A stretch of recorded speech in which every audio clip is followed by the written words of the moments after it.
Welcome to 1874 podcast, and it's episode 9 tonight. Pleased to announce our guest is Graham Vance, the Arthurlie FC under-20s manager. Thank you very much, mate, for coming on. Yep, thanks for having me. It's a pleasure. Not only is under-20s manager, he's also chairman of Barhead Youth and the president of the ERSDA Football League. What is that, mate? The Ayrster Football League, so it's where all the kids in East Renfrewshire play. Right. The 4s, 5s, 7s and 9s. Right. We've got an 11-a-side league as well. Just where the kids start off and learn to play. Right. All East Renfrewshire. So he's into everything. Thanks for coming on, mate. I think it's going to be a good podcast, and it's good for finding out more about the under-20s, because a lot of people might not know about it, the fans and stuff like that, and obviously the work you do in the community. First of all, just want to say thanks to G4 Claims. Again, what these guys do for me is fantastic. The studio they let me use is absolutely amazing. So if you need help with any claims, you know what to do. Check them out on social media, blah, blah, blah. You know, I'm not going to go in too much on it. But thanks again, guys. A couple of wee shout-outs to, first of all, Graham and his good missus. Congratulations on the baby news, mate. Thank you. It's going to be adding more pressure to you on that football pitch. So I'm just trying to work out, if we go anywhere like we did last year and go to cup finals and stuff, I think that we played a cup final on the 3rd of June this year, and the baby's June the 25th. So I'm trying to work out my excuses now to tell Emma that I might not be there, and how we get somebody else to take my place. So take your place at the hospital? Aye. I knew that was coming. I hope everything goes smooth, mate, and we're looking forward to seeing the wee baby down at Arthurlie. Also want to say congratulations to Aaron Healy for his move to Queen's Park that was just announced. He goes to them on 1st of January. A massive move. He's going up 4 leagues. Boy deserves it. We all know you've watched the podcast. If you've not watched it, get back in, check it out. It's fantastic. You coached them, obviously, mate, so you know that this was in the pipeline. Yep. Phenomenal player, and I think that's one of the things that we always spoke to Aaron when he came down to the under-20s, and he played with Barhead first. He played with the under-21s at Barhead, and then the under-20s, and then first team, and you always knew that he was probably destined for higher things. And when we were signing him again to come into the 20s and then sign him for the first team, it was about the plans and that pathway and making sure that he was still able to play. And he was just so down to earth about it. And as I was saying to you before, the boy just wants to kick a ball. He just wants to play, and that's something that you don't see a lot of now. And it's his attitude as well, isn't it? Yeah. And I think that's what's got him the move. Do you know what I mean? Like, he's level-headed. He's, as you say, down to earth, doesn't drink, anything like that. I mean, he's got it because he knows where it's going to lead to. There's something in that water, I'm telling you. Like, I've never known a boy to drink as much water in my life. Was it like a camel on it? So best of luck, wee man. Wish you all the best. He's only got one more game left at Arthurlie. Oh, has he? And it's Pollock. What a game to go on there. Hat-trick hero. Aye, I've already spoke to him about it, so let's hope he does leave on a high, because it'll be the first time he's ever played them as well. So yep. I'm glad he's got that. Happy birthday to Big Muncher. I know he's 70th there. He had a cracking wee cake with his favourite player on it. He wasn't too happy about it. I've taken nothing today with that, by the way. I done the editing on it and that was it. But I didn't want the cake. I says, no, he gave me pelters for it. But happy birthday, Muncher. You're some man. Thanks for everything you do for the club, mate. Also, Terrace Edition, who we're doing on Saturday. Have you seen any on social media, what they've done for us? Absolutely amazing stuff. What a game for them to see as well in the second half. Aye, brilliant. I'll flick a wee graphic up with Terrace Edition. You can follow them on Instagram, Twitter, Facebook. Basically, these guys come in and just, it's like an online mag, like a blog and stuff they do, and they wanted to know about Arthurlie and junior football and the struggles and stuff like that. And aye, it was they stitched me up on it. Got a picture of me waiting for my Balti pie at the pie stall, and then with a wee quote and stuff. Half of the quote was Robert Burns, but as if it was me that said it all, and it was like social media manager, and I was like, whoa, I'm not saying I'm manager of anything. I said I was a social media guy. So, but I had John Henry writing the phone right away. Oh, is this you get a promotion? It's like, no me. Right, tell me you want to do for it. Aye, take nothing today with that one. Just thanks to everybody who's listened and viewed over the last couple of months. Figures are going further up. Amazing. Thank you very much for your likes and comments. There's been a lot of good comments recently to some of the players and stuff like that, and people are enjoying it. So keep liking, keep sharing, keep commenting, keep subscribing to the YouTube channel. That sort of thing helps this grow. Every time we do an episode, the more involvement we've got for people, the better it gets. So, and this is one that's going to be another good one, like Palmer's was. So probably start yourself in. We'll get a tours out of this or something. Palmer's got a bit better banter than me though. Well, half the time he just named everybody. You know what I mean? It's like I think he named every single person in junior football. But if you've not watched Palmer's, get on that again. Check out the YouTube channel and you'll see every single one that I've got there. Some really good. Go back to the start and watch Gary Carroll's and stuff like that. I think some of the players have been phenomenal actually. That you don't realise some of the history that and where the players have been and what they've done. And I think Gary opened up about his challenges moving for Socky up to Aberdeen and the challenges he had and how he overcame that. You just don't realise that with the boys that you're seeing. I see them training twice a week and every Saturday, and you don't actually know that they've got that history behind. And it's like Ramsey's as well. I mean, playing with Rangers and then having to go for the standards that he had there to junior football, and he was like, what the hell's going on? I mean, and obviously money, you had to get a job. You're not thinking about things like that when you're playing for Rangers and Celtic and stuff. I mean, so it's a good insight, and hopefully there's other boys that are going to be coming on and we'll get the same. And it's good to have that because a lot of them haven't played at that level. Like the Aaron one, like him gone there, and then like people like Gummy, who has just been running about the juniors. So you're hearing his story and his background. It's really good. So thanks. Keep liking, sharing, commenting. So we'll get right into this, mate. Just your start off how you get into football and your background, where you grew up and all that jazz, mate. I believe you were a goalkeeper. That's what I was. Allegedly. That's what I was told. So allegedly. Fire away, mate. So my kind of background in football was probably a bit unconventional. I wasn't very good when I was younger. Probably not very good now, and that's how I'm coaching. But I still remember it, and that's kind of what's led me on to do what I do now. That when I was maybe 10, I tried to play football. I tried to get into Barhead, and I wasn't good enough. And at that time, that was 25 years ago, that we're not in the same world that we're probably in now, and that you're told at that time that you weren't good enough, and I never played. I think I went to play with Neilston and I played with the school, and I wasn't great. And then I got the opportunity to come and play with Barhead when I was 15. And I always said to myself that you don't have the ability, so you just need to go and work harder. Right. And I did. I went and I worked harder to go and try and get into the team, and I played. And it was a fantastic team we were in. We had a phenomenal team when we were younger. And it was all the goalie got injured and they needed somebody. So I came in and we won the league the first year. I think we won like 3 or 4 years in a row. Went to Scottish Cup semi-final up in Aberdeen, which was a phenomenal experience, phenomenal game.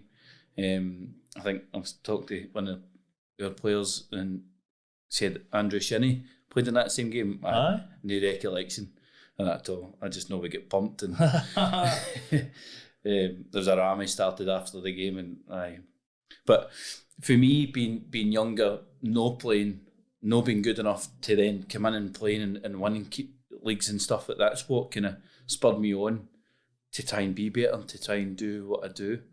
And I always played with Barhead from the age of 14.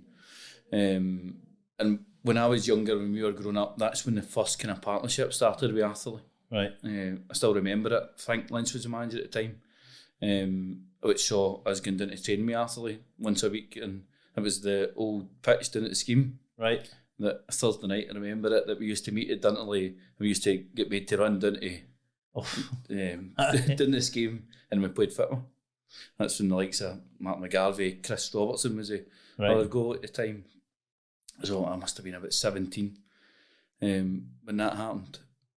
But again, that's what kind of helped me to kind of be where I am now, that you're looking at a 10-year-old child boy that wasn't good enough. And I openly admitted that I wasn't good enough, that I knew that. And then just worked to come in and make sure that I could play, and I did get the opportunity to go and train with Arthurlie and win cups and leagues and stuff. Excellent. Your brother says that it's his fault that you're a goalie because he dragged you out and fired balls into you. That's it. He just made me a cone and just tried to hit the ball off me as hard as he could. He also was telling a bit, because I picked his brain to try and get some stuff. And he gave me some good stuff. When you were playing with Barhead, you started getting into the coaching side then, while you were still playing. Yeah, so... Was it something that you felt that you wanted to do, or were you did the opportunity just come at the right moment? But do you know, it probably did and it didn't. That at that time I was, I reckon 15, 16 I started coaching, and because I was a goalkeeper, it was maybe a different coaching facility or technique that you needed, so I went in to start to help people coach, and then I had to get a job. Right, I had to make money. What did you go and do? So I went to work with the SFA, as working in the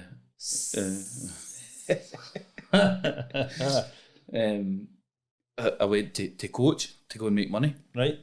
And that's kind of how I fell into it. Because rather than going working in Asda or Tesco or something, that's what I wanted to do, to try and keep myself going. And actually, that was a good move for you then, mate. I couldn't see you in Asda and Tesco. No, definitely not.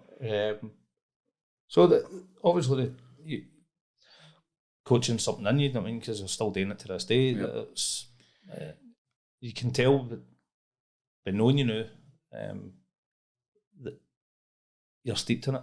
Yeah, I mean, because what you do for obviously Barhead Youth, and that's probably kind of why I try and do as much as what I do. And Emma fucking hates it.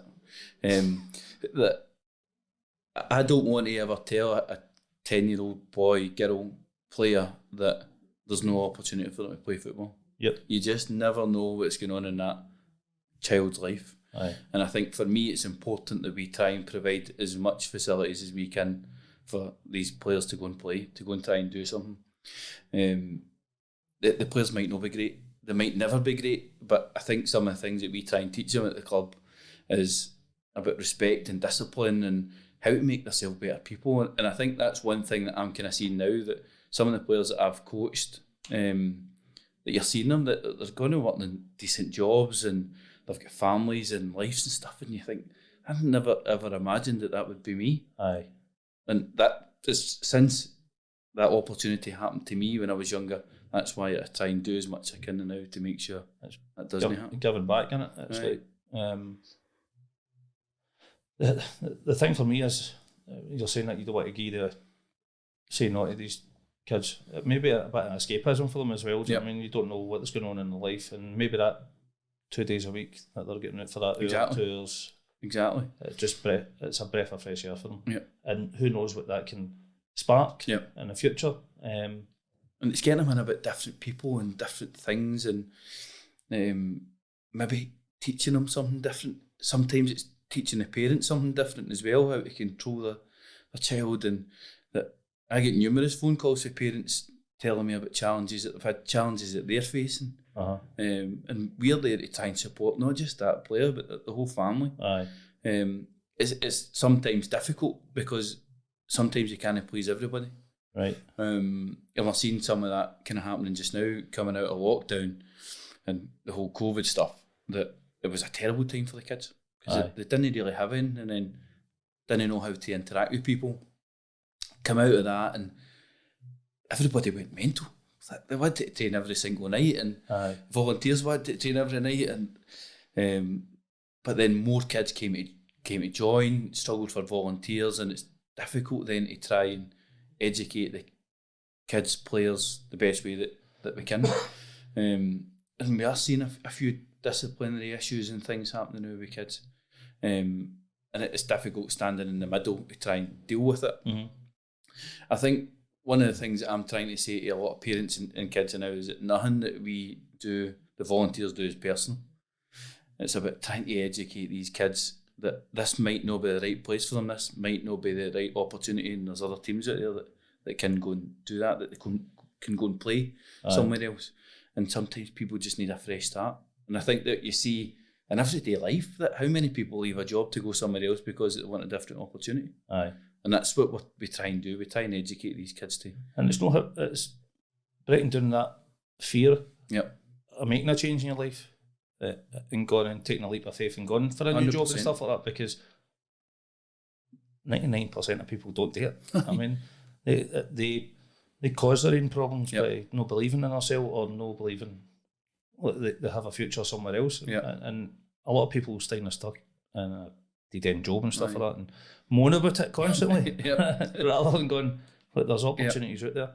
So it's good that you've got that and you can tell that to the kids, and especially if you're getting them at a young age. Because I know you're coaching my boy down now, I mean, who's an absolute mental nutcase. His mum says it's you, by the way. Nah, taking after me. Last week or the week before it was, and it was him and the other wee boy Cole, and they were like ready to put them on, and like my hatchet men for the 2 years, because the two of them flying into challenges are just, for that age, you're like, they don't hold back. I mean, it's crazy. But even they kids that they've been going 6, 7, 8 weeks, something like that, and you see the difference in the couple of weeks just being in about other kids and playing and having much enjoyment they get for that. Well, see, before it was at Hughes, we took him to that little kickers thing, and at one point he refused to go on the pitch. Oh wow! And you knowing Joshua now, you go no, let's go him, but he refused. He was like timid and didn't want. But I think that was part of the whole stuck indoors, COVID lockdown crap. Do you know what I mean? He felt as if he didn't know how to interact with him now. But now he's flying, and that's how it just. I hope that's the start of him getting in and becoming a regular right through Boarhead Youth, because I'll not take him to anywhere else. I mean, he'll stay there if he's good enough. He'll go through it all. I mean, and I'm actually going to bring him on here and do a Christmas special podcast for the wee man. Oh jeez! I'm going to sit him down with the headphones on and ask him questions about Arthurlie and Boarhead and stuff like that. And obviously, you being his coach, will be asking questions about you and stuff. So, I think that could be a wee different thing for him. And he's up for it. He's like, I want to come in. So, look out for that. I'll make sure I'm nice to him the next couple of weeks so he says good stuff about me. Well, Stinky Joshua, that's what you call him now, innit? But he loves that, really. Come back to your playing days. Tell me about America. So I think even between there that so Scottish Cup and done all that, and then I got a job as a apprentice civil engineer. Right. And I don't think a lot of people know this, that I worked with Mackenzie Construction at Thornley Bank, and that business was ran at the time by Brian Lamb, who I think he's one of the commercial directors or something at Irvine Meadow. Right. He was the manager of O'Reilly at the time. Right. And I don't know if he just gave me the job because he wanted to try and sign me. Aye. Because I went down and I played a couple of games for them, a few training sessions and stuff. And again, I probably wasn't good enough at that sort of level. I was maybe 18 at the time. Back and played with Barhead. And then I get the opportunity to go to America. And Indianapolis? No, Indiana I went to. I get told Indianapolis. It's obviously got it right. Talk sort of shit anyway. A religious college, mate. It was. But they're very Christian orientated, right, in Indiana. But it was tremendous. I loved it, that you felt like a superstar. You played football that day. Went to a class now and again, but you just played football, played with your pals. And there's funny story that I travelled from Glasgow. I think I went to Glasgow to Amsterdam to, I'm going to say Chicago, and then Chicago to Indiana. And this boy was sitting beside me the full way from Glasgow to Indiana. And I eventually got off the plane and asked him, "You've travelled the full way with me, you got to the same place?" And he said, "Aye. Aye. It's Nicky Little that plays with Clydebank." Big Little. Aye. That's weird. Just talking about him, right? My big mate's a big Clydebank fan as well. We're talking about him because the goal he scored last week. Is he it? Absolute piece. He was a phenomenal player at the time. He was 17, a baby at the time. Right. But even at that, you could see he was phenomenal. So we played in the same team together. Right. It was great. Loved it. Made an arse a few times. It was a complete different world over there in terms of their game. You didn't actually play in a league as such. Right. So there was maybe 30 colleges that were in the NCAA league that we were in, and you could pick who you play against. So you're picking the mugs every game. But then the problem is that you had other people that were challenging you to play, and I think that you had to play a certain amount of games, and you were only allowed to knock back a certain amount. And that's total American for you, isn't it? Crazy. And then the more points you got, then you went through to play in the regional championships.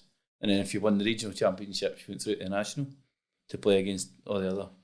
Was it NCAA, they say? Aye. Was it all that NCAA? Mental. At the games and the cheerleaders and all that carry on. Crazy. The ball at the park and the game stopped.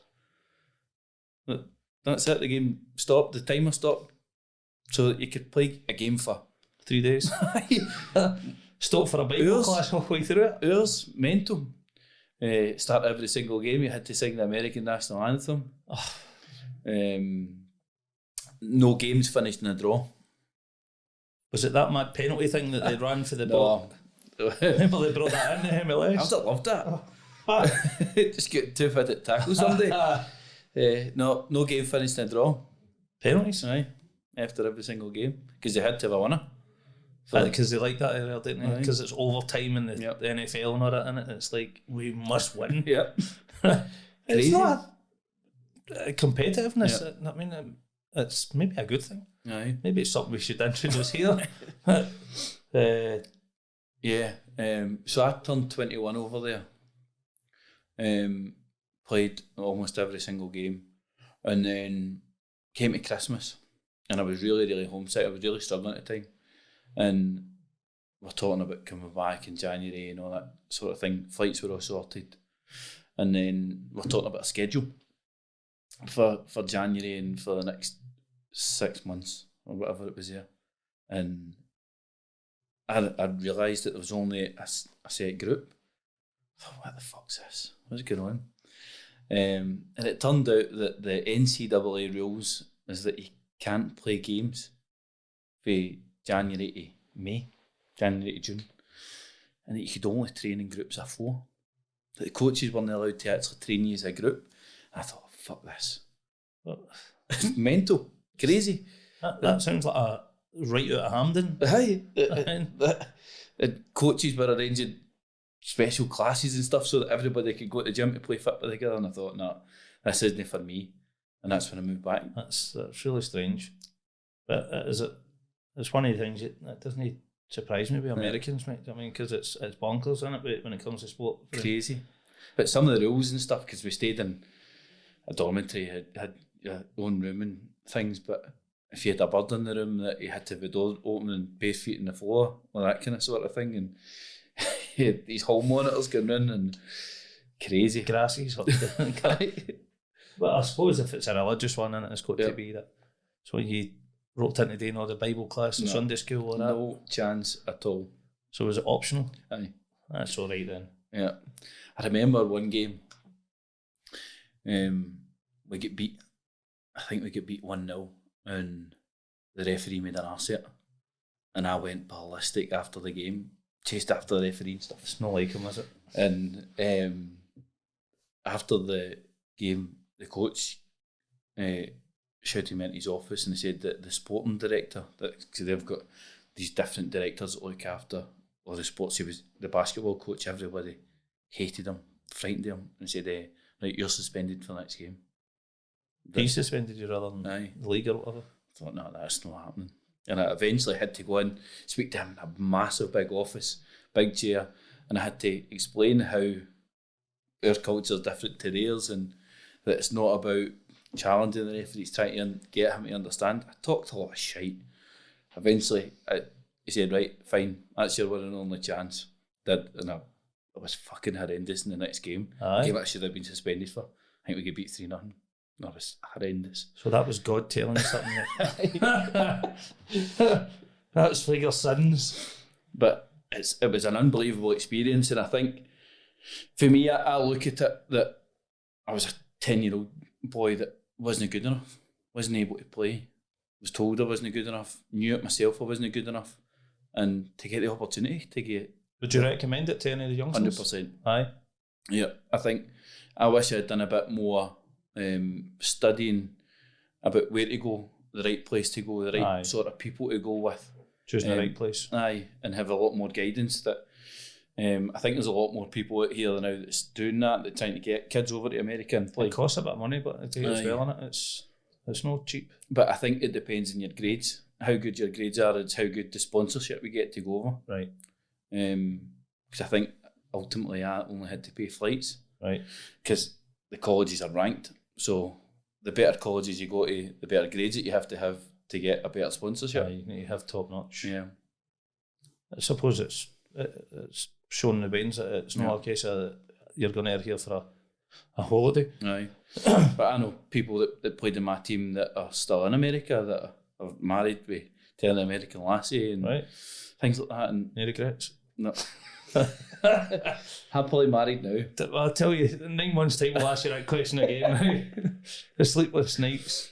Oh, we should stay there. So you've obviously come back for air. Yeah. Straight back to Barhead. Do you know, since I've come back from America, I think I've played 4 games of football. I probably sickened... Don't mention one because I'm going to ask you about it. All right. I probably sickened myself with it, with playing. Aye. And played 4, so again, I'll not mention any of them. I just never wanted to. Had enough of it, Mm-hmm. Obviously, you've had a bit of the coaching side. Yep. I did get straight into the coaching. I started coaching right away. Aye. As soon as I come back. So were the 21s, was it? No. I think I took the under-19s with Ross Wilson, who's the Bonneton manager now. We took under-19s together. Right. How did that get on?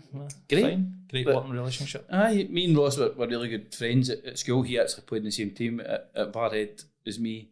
And you could always see that he was going to go higher, and he worked really hard at the time to do a lot of his badges and stuff and to make a lot of contacts, and I think he's done really well. That he's been coaching at Queen's Park and East Kilbride, I think he's with, and then he's obviously done really well in the management game. He's still in it. He's put the effort into to get the badges and that. Obviously, if you want to coach at that level, do you know what I mean? You can't just turn up and go, I'm taking this team. I mean, you need the qualification. To happen. Well, it's probably people there that could do it. Yeah. I'm a believer. Believing myself to do things, just put myself in it and go, right, I'm doing this. Yeah. I don't need qualifications to do anything. I mean, to go and sit in a school to learn stuff, that's not me. I've never been like that. Yeah. I just throw myself in and learn on the job, that's it. I think one of these good things about the coaching courses and stuff that I've been on is that every single one I've took something away from. Aye. And it's not for me about learning, it's picking up different ideas, different ways to do things. And I'm noticing that there's another way to do things rather than your own thought of things. Yeah. And if you're going to be a coach, I think every coach does that, don't they? They take something for other people's. Exactly.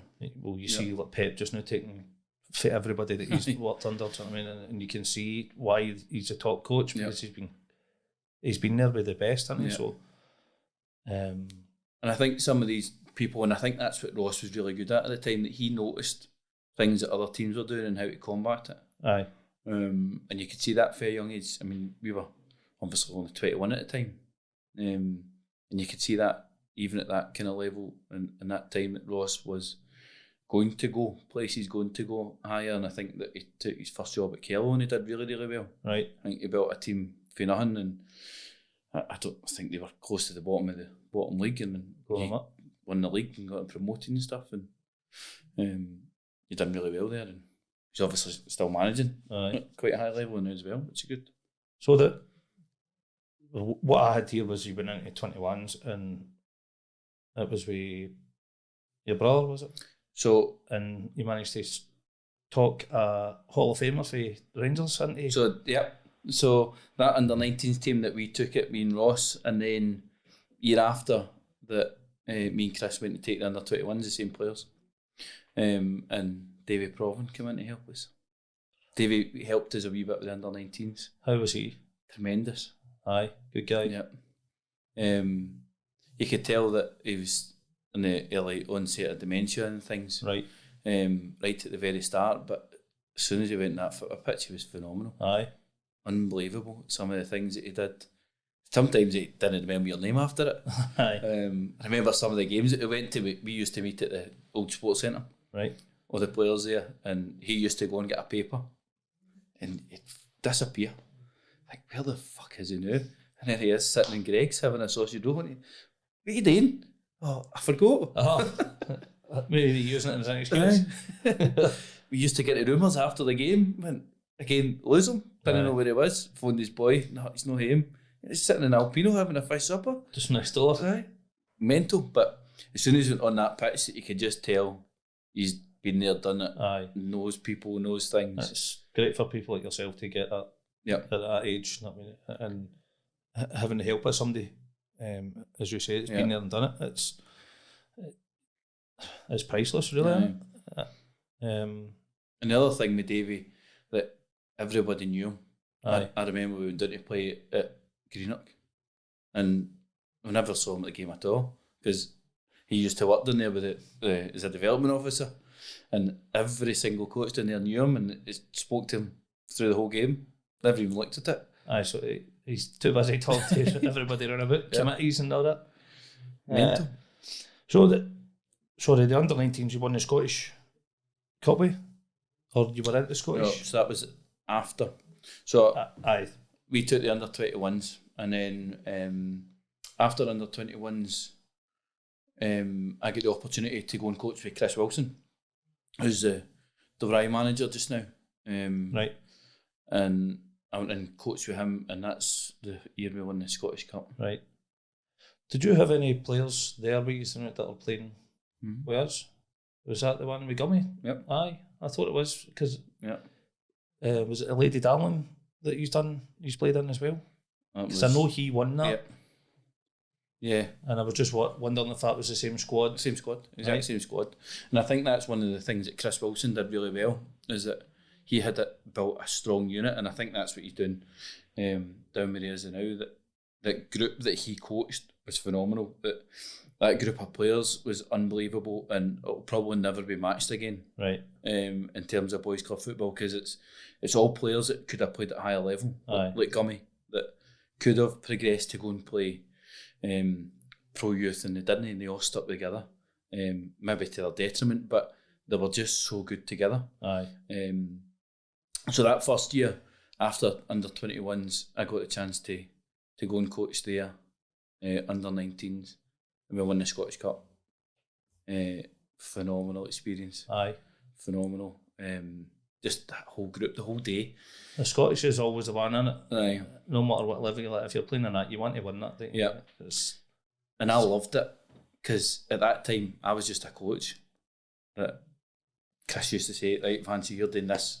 I want you to do a drill on defending, and I went and did it, and no pressure, no managing people, no having to tell people to turn up for training, no discipline people, because I had somebody to do that, and I just went and coached.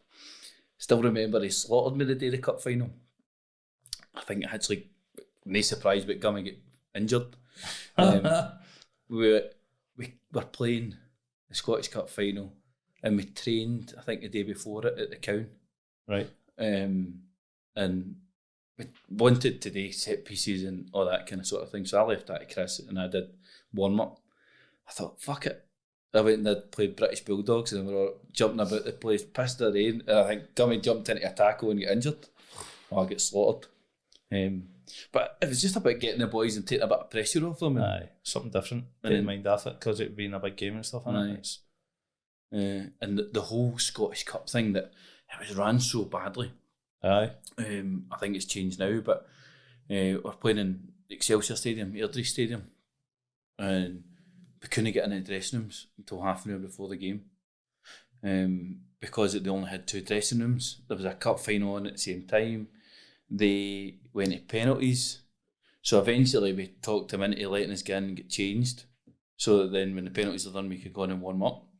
So we're getting changed to this dressing room and it was still full with the other players' stuff. That's an nonsense, isn't it? Last penalty get hit. We're doing the celebrations and I had to sprint straight in the park to set up the warm up. Lifting the cup and you're in the back going, get off! But you just knew for the warm up that day that we were going to win it. They were right on it. Aye. Who else was in that team? Was there Andy? That's there. I'm trying to think. Tam was in that team. Right. Tam McGawkey was there. Playing junior by Tony Etherson. He's playing with Dalry. Jack is playing with Dalry just now. Sam McNeil, he was the captain that day. A couple other players that played with Arthurlie. Cammy O'Neill was playing with Arthurlie for a while. Right. He was in that team as well. I think that's the kind of only players that maybe were in with Arthurlie at any point. Phenomenal. I'm going to go back to the under-21s to ask you about the bus to the last game of the season versus Kill winning and what went on there. Am I allowed to swear? Of course you are. It was a fucking disgrace. I still remember it. I was bailing and we're playing the league and we won the great. Right? Again, it was a group of boys that just wanted to play football. And we never kicked a ball a season.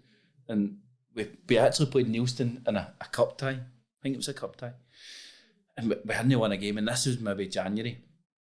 And the boys were right up for it because we were playing their pals. And went out and we won the game. And we kicked on for there. I think we went something like 8 games unbeaten. And we're playing Kilwinning last day of the season.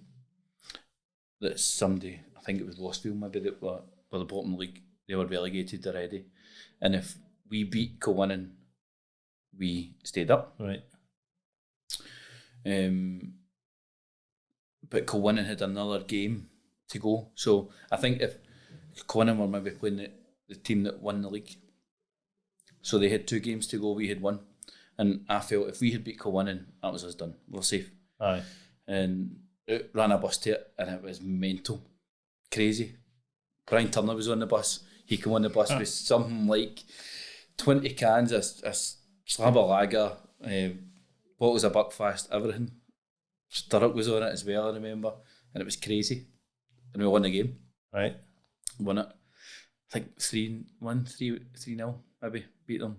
Stayed up and I thought, right, that's us done. That was probably going to be our last season. Our last game. And I thought, great.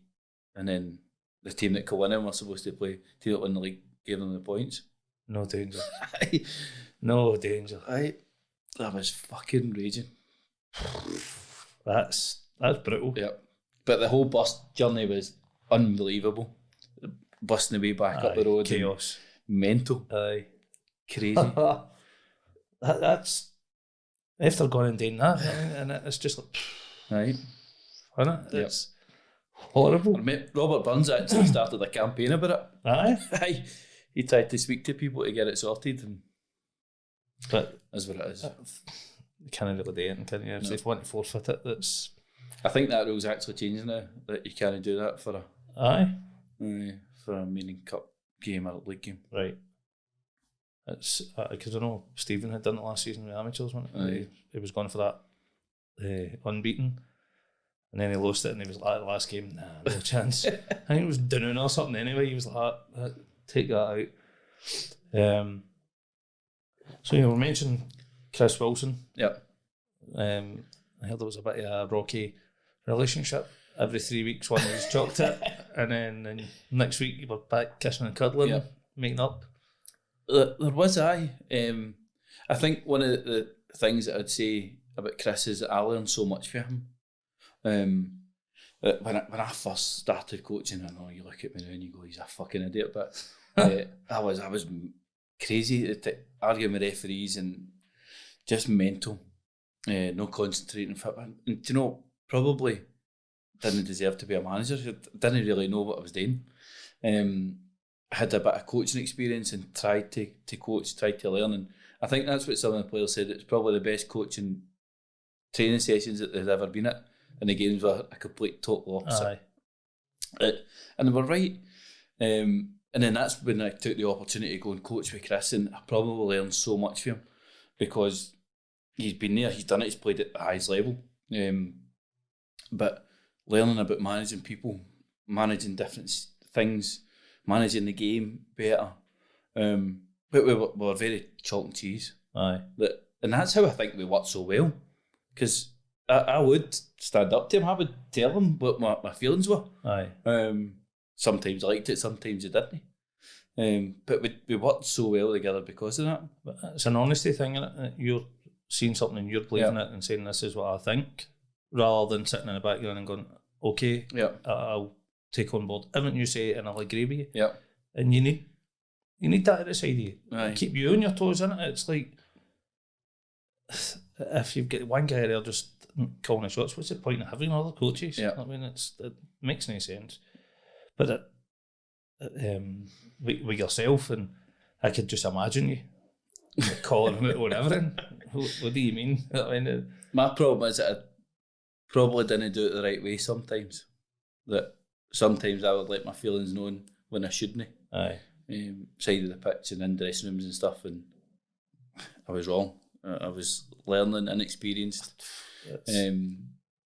But me and Chris, we did that. We worked really, really well together because of that. Right. Training sessions we did together with Chris as well were phenomenal. Players loved it. Players succeeded. They won things. That when we won the Scottish Cup that year, it was the first year in maybe 28 years that the club had won something. Won the Scottish Cup. It was a massive thing for the whole club, for all the players, and aye, absolutely. It was the time that the World Cup was on, and Emily fucking Vuvuzela things. God. Still don't forgive my old man. He worked in parts. No, it wasn't parts. It was Kia at the time, and they were giving away 3 months, and my boy was about 6 or something at the time. They brought one home during the World Cup. Thanks, Dad. And it was constant watching it on the telly and hearing it, and then sitting next to you in the room. But loved. Joma had sent over something like 300 of them and gave them to all the Waynes when they're coming in. And Christ, that's all you heard. That's maybe could do with that run about Dunterley now. Aye. Have you got any line of it? Get the ultras in. Aye. So I think around about that time, you took care as chairman. Yeah. With our head youth. Yep. Was that something you envisaged doing, or did you want to, or was it just an opportunity that arose? And no, do you know, it wasn't. Circumstances arose and people left, and we had to do it. We had to step up. There was, I think, 3 of us at the time that had to step up and see the club through to the AGM, and I just had to do it. That's what had to happen. And then at that point, the other 2 that I was running the club with, stepped away because of work commitments and whatever, and I was left carrying the can, and that's when I decided that we just need to do it. Aye. After everything that I'd been through and done, and the club was going well at the time, I just thought, right, just go and do it. And for there on, you brought in your own people. Obviously, you've. I don't know if the people that are there, were they in at the start? Were you there? The people that are still there now? Some of them, probably about half of them. Right. Because I think at the time that when I did take over, when I brought in the likes of Chris and Nicky, and it was about steadying the ship and trying to see what was actually happening and then try and get a plan. So probably the first season was about just seeing what was there and carrying on the way it was. And then probably after that, that's when we decided, right, this is our plan, this is what we need to change, and then we brought more people into the committee to go and try and take it forward. Fair and outside of looking in it, first getting into Arthurlie and seeing it and getting to know more about it. The job you've been doing is tremendous, do you know what I mean? And for a community, it's needed. Yeah, it's needed in the area. I think one of the things that happens though, Tim, is that I get a lot of the credit, and it's probably not me. I probably don't do as much as you should. It's other people about me that make the plans, and it's the people like you mentioned Muncher earlier on. It's these people that sort out the strips, that open up the dressing rooms, that clean the dressing rooms after it, that cut the pitch, that do all that, and people don't see that. But definitely not. They don't see it, and it's not until you're involved that you actually see how much is actually involved in doing these things. I mean, it's like having to be there on a rotten Sunday morning, pissing the rain, setting up goals to have Crabbit Lanes come in, and parents who think they're better coaches than the people that are there and stuff. I mean, and it's like voluntary. Yeah. I mean, it's like, and I sometimes don't think that parents or uncles, aunties, anybody, that I don't think they realise what's actually involved in the volunteering, and some of them think that you need to be there every single time and 24 hours a day, 7 days a week, and it's not. And that's where we're struggling just now, especially the younger age groups, that we're busting at the seams. I think our 2009 age groups got something like 60 players in it. Right. 3 teams, which is unknown, I think. That our 2013s is probably our next biggest age group. They've got about 50 players. And we're struggling to bring more kids in because we don't have enough volunteers. Well, if you're out there and you want to volunteer, go and speak to Graham. And even if there's people out there, I know there's people out there, do you know what I mean? An hour a week. If you can get an hour a week. An hour a week. It is nothing. And these kids these could become the future stars of Arthurlie. Yep. That's my thinking. And then if they're going to be what's just happened with Aaron, it's showing them that could ignite in these young boys, seeing Aaron going and doing that. I'm the next one to move through and do that, do you know what I mean? Yep. But this won't happen if you don't have volunteers. So I'll put a link up for Barhead Youth website. You go and check it out. There's a contact form on it. Contact either Graham, Chris or Nicky. And we'll get hopefully more people volunteers. There's hundreds of people in Barhead, do you know what I mean? And as I said, it's an hour a night, an hour a weekend. And I think you look at Aaron's journey, and that kind of epitomises what Barhead is about. That Aaron played with Barhead when he was younger, and with volunteers on the team, and you could see a mile away that he was going to be a player. Eventually gets moved to Celtic, done really well there, but then went to St Mirren. And when he left St Mirren, the first place that he came back to was Barhead. Aye. And I think that shows, one, what it means to Aaron, but two, the volunteers that are out there. Aaron's dad was one of the coaches, John, and the other John that were on the 21s at the time. And they welcomed Aaron in with open arms and got him to where he is, to here, to play with Arthurlie and get his move. And I think that's what the club actually means to people. Absolutely. And for me, I love stories like that, a success story of somebody coming from the roots of youth football in their community and then going and playing for the junior team there. And listen, as soon as people seen him, they just knew. I mean, and you had vultures running. You had people. There was a guy on, see the SM Media podcast guy. He had the art dealers manager on. His pod just there, and they were talking about Aaron getting his move, and he had been managing the under-20s, I think, against us last season, and I think he said about a team sheet, and he was like, Aaron Healy. He was just speaking waxing lyrical about the boy, and he says, I try to get him on loan.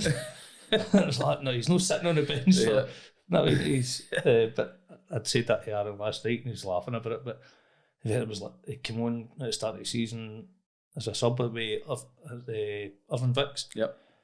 He'd done well, and then their manager after I think was like, "We'll take him on season, take him on loan for the rest of the season." We're like, "Come on, we're not keeping him somebody like that in the bench." Yep. It's just pre-season. We're looking after him, keep him there. But, and I think that's one of the good things we had on last season, that we us that he always said for day one that he was going to finish the season with under 20s, which helps me as a manager because he's obviously a phenomenal player, but helped me kind of keep that whole team together. Aye, and I don't think people realise that he was playing Friday night, 90 minutes, Saturday, 90 minutes. Didn't look phased about it at all. You look at the Johnson Borough game. Aye. Him and Chris Ponza both played 90 minutes for me the night before, and then I think the two of them come off the bench. Healy started. That was his debut, I think. And Ponza, he came on. Because Ponza scored. He scored the equaliser. Aye. And then Healy hit a bar at the last minute. But that must have been great for you, seeing your boys coming on and doing so well. Definitely, and obviously you might come on to this later, but I think it just shows that whole pathway what we've been trying to create as the players, and we've been seeing it the opposite way this year a lot, that first team players that have been injured want to come down and get game time minutes in their legs, and I think it just brings the two teams closer together. Absolutely. It's rather than being a separate thing. I'll speak more about this later because I've got a bit on that I want to touch on, about how it came to be and stuff. I mean, but I'm going to go back to, you went to Barhead Archie, amateurs, Scottish Cup game up in Aberdeen. This is what I was talking about earlier when I say don't talk about games that he played in. So 11 players turn up at Aberdeen, and you need to go in goals. Yep. But I heard you had the man of the match performance. First half, that I think it was sensational. I think we came in 1-0 up at half time. Right. And the whole team at that time were unbelievable. And then second half, big massive hill, and the shots were coming everywhere all over the place. Just shoot in. Yeah. I think that you actually heard, so we're still 1-0 maybe after 60 minutes, and you heard the other manager saying, "Who the fuck is this?" It took me about 4 days to recover after that game. I tell you. What age were you then? 27 maybe, 28. Just early hill. Aye. Aye, that was one of the 4 games. Was that a short-lived thing with Barhead Archie? Aye. I went into coach, I went into help. Right. That was after the 21s had finished. We had won the Lady Darling. Right. And won the League Cup, I think. That we won the Lady Darling at, wasn't it Duntley? It was at Renfrew. Aye. Renfrew. Was that the one? The lights went at the end. Aye. Went to penalties. Aye. Was it Gummy was waiting to take a penalty on her? Aye. We were fucking stinking that day as well. We played Renfrew the Sunday before in the League Cup, and we were sensational. I think we won 4-5-0. Right. And then we came to play Vale even on the Friday after it, and we're stinking. Aye. I think we're maybe 2-0 down at half time, and Chris Wilson gave a rant in the dressing room at half time, well deserved, and that's our copy. Aye. And we came at the second half and were better, and we scored in the last kick of the ball. Right. Tony had a header last kick of the ball and went to penalties. Won it penalties. Excellent. So it's another trophy in the bag for you, huh? Yeah. Then Mr. Brogan, get a hold of you. I still remember it. I was still coaching my arc at the time, and Paul had phoned me saying, "I need your help." And I was obviously the chairman of the club at the time, and I said, "What is it?" He said, "I want you to come in and take over the team." And straight away I said, "No, I can't." I knew if I went home and I told her that I was taking another team, I would have got stabbed. So I said to him, "I can't." He said, "Right, I get it." He said, "But do you know what? Just think about it." So I did. He's planted the seed, and he knows what he's doing. He's a fly bastard. And I still remember driving to Braehead. I was obviously going to buy her something, and I dropped it in conversation. And she went, "Aye, if you want." You like that? Yep. Get away with that one. Yep. So, what age group did they go up to? Because I know there's like a cut-off interview. Aye. So that was under 17s, wasn't it? Aye, that was under 17s. Yep. But majority of these boys are same boys that you've got the new. Aye. So they've made the transition for Barhead into Arthurlie 20s. Yep. And that was the season that COVID hit. So that was 2020. So that's another thing for you. You're running under 20s or just about to go into the under 20s, right? And you're dealing with Barhead youth during all this carry on. Yep. There's no money coming in or anything. The boys aren't getting to play. No. It's a hard time for you to deal with and keep ahead of people at the club, especially volunteers and stuff as well. Do you know what I mean? And it's just waiting. When we're going to get back out? When? Because ultimately that's what we're here for, isn't it? When we're doing the things with the kids and stuff, you're wanting them out on that pitch and playing. And it wasn't a good time. It was horrible. It must have been hard for you. Right. And I think that the how many kids have you got there at Barhead Youth? So we just actually did a count yesterday. 418, I think we've got, boys and girls. And they're all affected by that shambles. Do you know what I mean? And the coaches probably worked harder during that time than they normally. Did you do Zoom stuff and stuff? Every single team, I think, did something. They were having quiz nights and all that kind of sort of thing. Well, interestingly, I spoke to Graham last Sunday when I was up. No, it was 2 Sundays ago where I was up coaching, volunteering. Where were you last Sunday? Joshua. I heard you were rough. No, not me. I was working. I was through my ma's with my daughter. Through to see my ma. Somebody tell me you were rough. No, not at all. No me.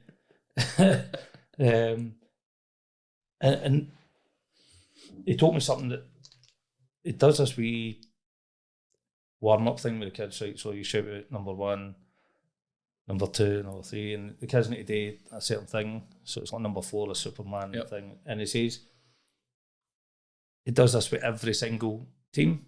Now, I'm imagining you're doing that with the 20s and you're bringing in people like Noodles or somebody to do a warm-up and stuff. And I can't imagine him doing this and stuff, do you know what I mean? Or Gary Smith, do you know what I mean? What's going on here? But the fact that he's got these players doing that for a very young age and getting used to it and doing it and keeping it running, it's a constant through the whole club. And I just think it's brilliant. That's not me. I stole that. That was Archie, who was the chairman before me. That was his thing that he brought in. But you've got it. You've put it into every team. Aye. So because when he was there, he started the younger age groups and then they kind of carried it through. So the younger age groups, when he was there, are now the oldest age groups. I think it's a great idea. I mean, it's when you think about it, that whole warm up is designed about using every single part of football. That is working your touch, stopping the ball, controlling it with a different part. If it's up high and stuff like that as well. Do you know what I mean? And getting them used to that at a young age. Yeah. Especially storing on the ball. Exactly. I mean, it's like because you're wanting to keep them on their feet when they're older. Yeah. That's on your toes at all times. I mean, a big thing about me, and again, this is probably Archie, that everything's with a ball. That sometimes when we went to play games, that you saw teams doing a normal run as a warm up and running around the pitch and stuff. You think, get them doing it with a ball. That's maybe 2,000 touches that they've had of that ball before you start even playing. Well, you see it, and sometimes I'm watching before a game, watching opposition company Dunterley, and you hear them, right, let's get used to this ball, let's get used to a touch here, and you're going, why leave it 25 minutes into a training session? Yeah. You're fit boys, you don't need to run around a pitch, you don't need to, loosen up a bit, but constant running kind of thing, but get used to touching the ball. Running the ball. And It's confidence in it. It's like, yep. It just breeds it. The more touches you're taking, you're feeling good. I want to touch. I want to keep playing it. You want it more and stuff. Yep. But you as well. This guy's running. See if you're running with a ball, you don't actually think you're running. Aye. You think you're kicking a ball. Aye, exactly. That's a mind game, isn't it, really? Before we go into speaking about Arthurlie and Barhead coming together and stuff in your journey with the 20s, just a wee shout out to Club Shop Direct, who you can get all your merchandise for Arthurlie on. Check them out on Facebook, Twitter. They've got their own website. I'll leave a link. You know the drill. You've seen it. Go and get your stuff off of Derek, make him a happy man. Thanks very much, Derek, for everything you do for us. So, when I first came in to the committee in last season, there was the discussions about the pathway and the joint venture, and it was a case of there was disharmony. 50% of people probably didn't want it. Yep. I hadn't met you, and I had already said no to it because that's what I was kind of force-fed in a way, do you know what I mean? But then we had the meeting, and I'm not going to say too much about who was at the meeting and stuff like that because it's a committee meeting. And, but when I first heard you speaking right away, I knew. I went, I think I actually put my hand up and said to you, I'm changing my vote right now, mate. And it was all down to that wee player card. And I'll flash it up on the screen. You can see the Barhead Way, the thing that Barhead Youth have got, and it's, can you recite it? No. He can, but his players can, every player. Yeah. Because that's what you say to me. Every one of my kids can recite it. So B for brave, A for achievement, R for resilience, R for respect, H for healthy, enjoyment, attitude, development. Yeah, we got there in the end. You just had to start me. So I was blown away with this sort of stuff. And not just that, it's the way you spoke about Barhead Youth and what you wanted to achieve with Arthurlie and bringing it all together and merging and having the pathway and stuff. Now, this is what I'm going to go back to. The Aaron Hill leaves St Mirren and comes back to Barhead. Yep. We don't have that pathway, and you don't get the people into the under-20s. Aaron Healy doesn't get a chance to go into the first team. We lose him. He doesn't get a move to Queen's Park. Yep. Possible. All over a colour of a strip. Right? Because that's... Yeah. So it probably goes further back than that. That we were always trying to do something. I think just before COVID started, so I was still managing the 2003 team, and we were going really, really well, challenging for the league. We were in the semi-final of the League Cup and semi-final in the Scottish. And we're doing really, really well. And I think that we've got a chance at winning it. But you can get to the last four of the Scottish, I think you're in with a shout. And that team particularly, they had won the Scottish, been to the final once, I think, and get beat, and then been to semi twice and quarters once. So they were a really good team that I came in to manage, and we were always talking to Arthurlie. We were talking to Blakey, and Jim Hannigan was there, Arthur, and that was still involved with the club at the time. And the whole idea with the West of Scotland was just coming around, and the opportunity to come up with a development team. And I was asked, do you want to do this? You up for it? And I said no. Mm-hmm. Straight away, said no. Because I thought at the time it was about trying to bring the two clubs together. And I felt at that time that it probably wasn't right for the two clubs there and then. And it's probably similar at the time that when Paul asked me to come in to take it, you know, I had sat and I thought about it, thought about the opportunity. And, you know, right at that time I thought, you know, it's probably no right for the two clubs, but it's right for the players.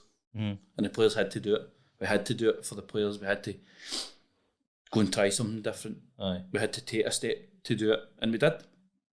And, you know, it's probably the best thing that we, both clubs together, could have done for the individuals and for the clubs now, because you see these players starting to progress through. Absolutely. So that was probably to start off with on me and the two clubs not being together.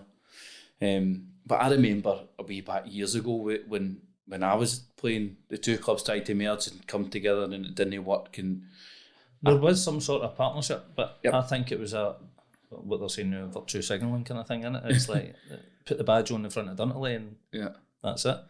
I don't think much was done by each side maybe to take it that further level. And to be honest, I don't think it's really doing it just now in the way we should be doing it. But that's maybe down to other things going on and not having the people there to do it, as we're saying, with volunteers and stuff like that. But it's something that we should be working on, because I think we had discussions that we were going to have a subcommittee kind of thing with two people for each side and work on things together. It's no huge, it's not as if we're going to reinvent football, right? I mean, but it's just something that there's communication between the two clubs. But the whole thing was started and going well. It was obviously during COVID at the time. We were only allowed certain players there, and then we started to train beside each other, and things went well. And nobody probably knows this, apart from me and Andy, but me and Andy had a stand-up argument one night in the pitch, in November time. Andy McFadden? Aye. I called him a prick, he called me the same, and we never spoke for maybe 4 weeks. And it was one Saturday playing at Arthurlie, pissing the rain, and I thought, I need to fix this, because it just wasn't working. And I messaged him saying, can I come and have a chat? And we did, and we sorted it. Like adults? Aye. But so you've obviously learnt for your time under Chris. Aye. But that's...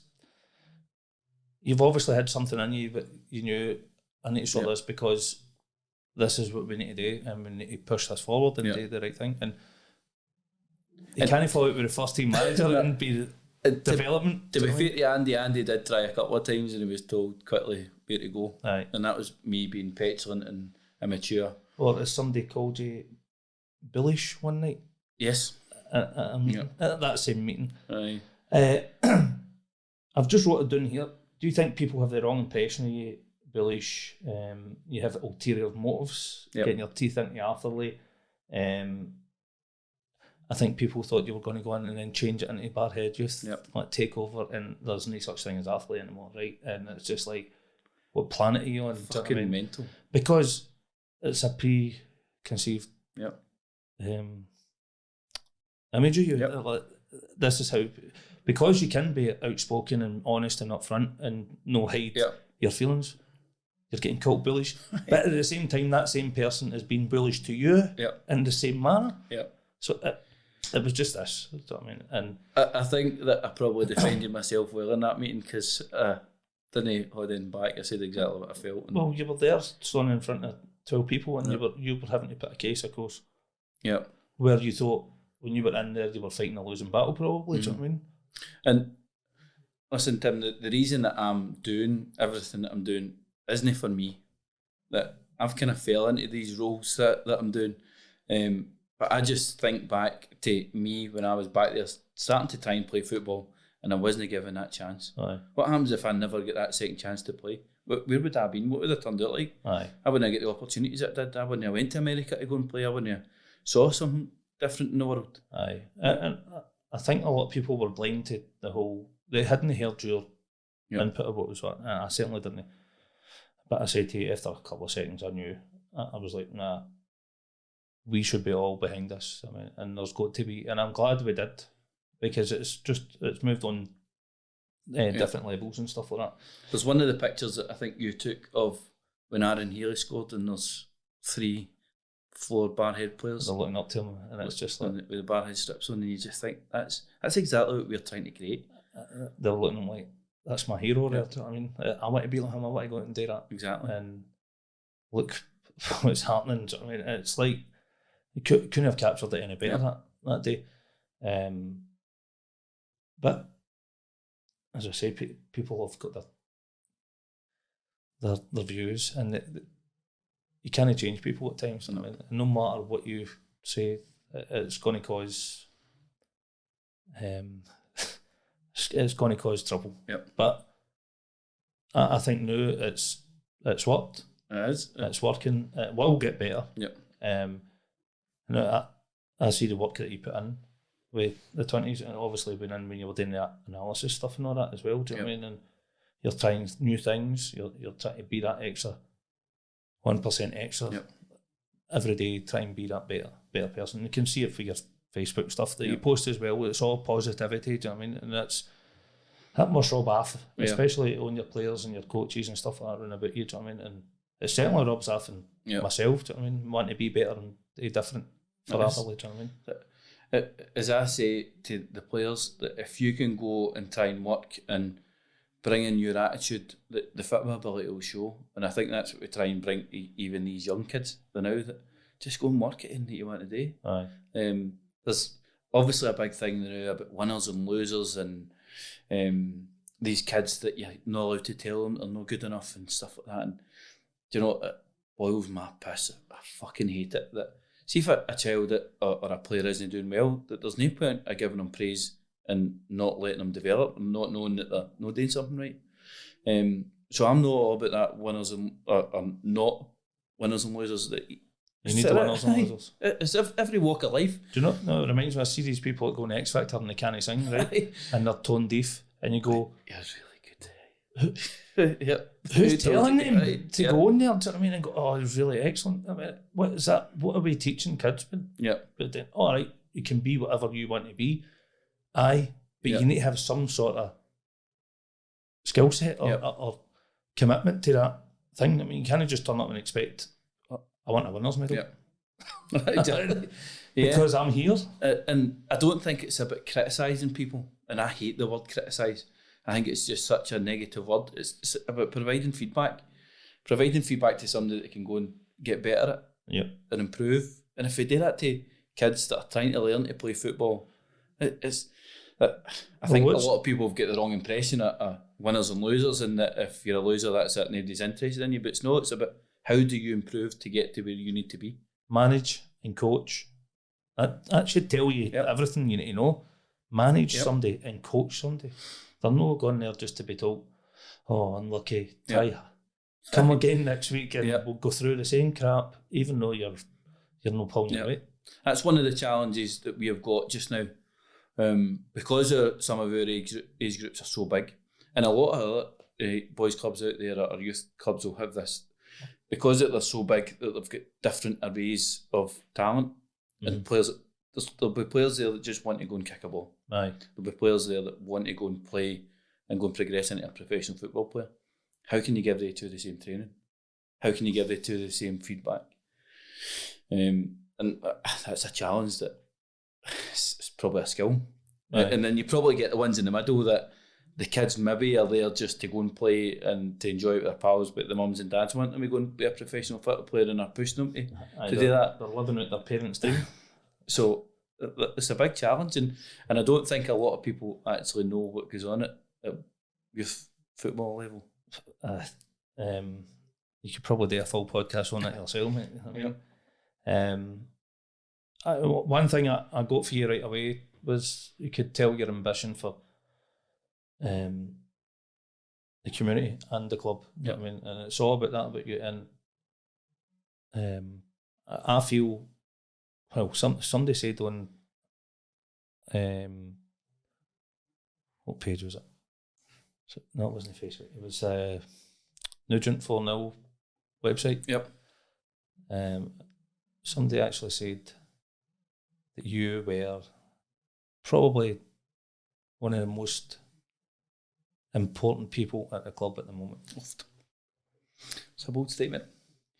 That was fair. A fan that's been a fan for years and years and years, and that's what they said about. And listen, I appreciate that, but I think I'm probably the face of a lot of things now. That there's a lot of people behind me, like the coaches, the volunteers that are bringing these kids through, that do some unbelievable work and running these sessions every week and improving these kids. And I seem to get all the praise for it, or I show all the ambition. And the word ambition that you used there is one that kind of sticks in my, I'm going to say my turkey teeth, I will. That I hate it but not because I think it's used probably in the wrong way sometimes with me, that I don't have an ambition for me. I think all my ambition that I'm trying to get is for these kids, these people. And I think but these people, wouldn't they have what's happening if you weren't so ambitious or confident in your ability to do things or positive in how you're going to make a change in Barhead. Yep. And I think that's maybe one of the things that come across to the committee, the Arthurlie committee, before I had come into that meeting, that I had an ambition to do something different. I had an ambition to change Arthurlie, and I don't. I've got an ambition for Arthurlie to be better. I've got an ambition for Arthurlie to try and improve the people around them, no me. It's but people are taking it right away. It's just no listening and no taking it. But it's probably not knowing me, making prejudging things that they think. People do it. Then it's part and parcel. You're always take it as a compliment. Aye. So let's go into your under-20s last season. Fucking hell. What was your thoughts on it? Because there was so many highs and lows in it, Tim. But when we first started, we were tremendous. When the whole thing kind of came together. Some of the players that we had in there to start off with were unbelievable. I think I said to you, Kyle McLachlan was probably the best signing that I've ever made in my life. 100% said that to me before coming in here tonight. And it's because he's such a good boy, do anything for you, and he's just a boy that you trust. Aye. No matter what you asked him to do, he did it. Sometimes he'd moan about it, but that's fine. He's allowed to moan because he went and did it, and he was just so reliable for me. But players like Chris Amponza were frightening. We had big Tyrese. Don't know if you remember Tyrese. He's now a famous TikToker. Aye. Singing songs, aye. Get him searched. Tyrese was phenomenal. And strange how he came about to come to us. I got a phone call from Hamilton to say this boy... What was his surname? Ojo. Aye, I remember the name. They were releasing him, but they wanted to keep an eye on him, so could I take him in? So we did, brought him in, and he looked at me and think, how the fuck did he play with Hamilton? But a fit boy, and then started to score. But you still think, you're not at that level. He trained with the first team. Aye. And it turned out that he was one of these people that used to camp out at, see the shots when they've got a training release, that these exclusive trainers. Aye. So he used to camp out, stay all night in the shop front to be the first one into these shops to buy the shoes. A pair of Yeezys or something. For the football players. So they all used to make sure that he easy passes, it laid it on for him, and made him look like a superstar because he went. Why don't his method in his madness? Mental. But again, he was some player, scored some really, really important goals for us. And we started really well in the league. And then November hit. We had an incident down at Troon where a supporter ran onto the pitch to attack a player and we collapsed. Aye. The whole team collapsed and we went 7-8 games without winning. Right. And we just knew that we had to change, we had to do something differently. We brought in 2 other coaches to come and work with us. Robert and Blair came in just to provide different voices. And then at the same time, we managed to sign Aaron, the twins, and Lewis McGarry. Uh-huh. And listen, the 4 of them myself were like a cheat code. Aye. And we just changed and we went 13 wins out of 14 games. Aye. Won the cup, beating the Scottish semi-final, which that still fucking sticks in my throat. We never turned up against Bonnyrigg. It was a strange setup. Many was in the league class and it was... So I think we started with... number, wasn't it? No, we started with 14 and I think we went to... A few of them... Maybe 9 or something. Aye. So it wasn't a true reflection on where you finished, was it? No. Because you hadn't played a few of the teams. You played a lot less games. No, I don't think it was that. I think it was we had such a poor performance in the middle of the season. Who won it? Was it Beath that won Beath won it. And that's, you beat them in the final. And you didn't just beat them, you scudded them, didn't you? 5-1? 5-1. Yeah. It could have been more. Aye. Their goalie had some tremendous saves at the time. Still remember my coaches felt at me that day. Aye. Because of the team I picked. I went different. I changed their shape a bit. And I put Ross Ingram up front. Because I thought Beath are going to play probably a back three. They might not be as mobile. And I thought if we could just go one up top to try and pin in the centre halves, then that would let me get the likes of Aaron, Paul, and Ponza to go and be running machines behind them. And I think eventually that's what happened. That Ross kept dropping in to get it. The centre halves came and left gaps for them to get through. So it worked. Right. So believe in your manager. I came and watched these a few times last season.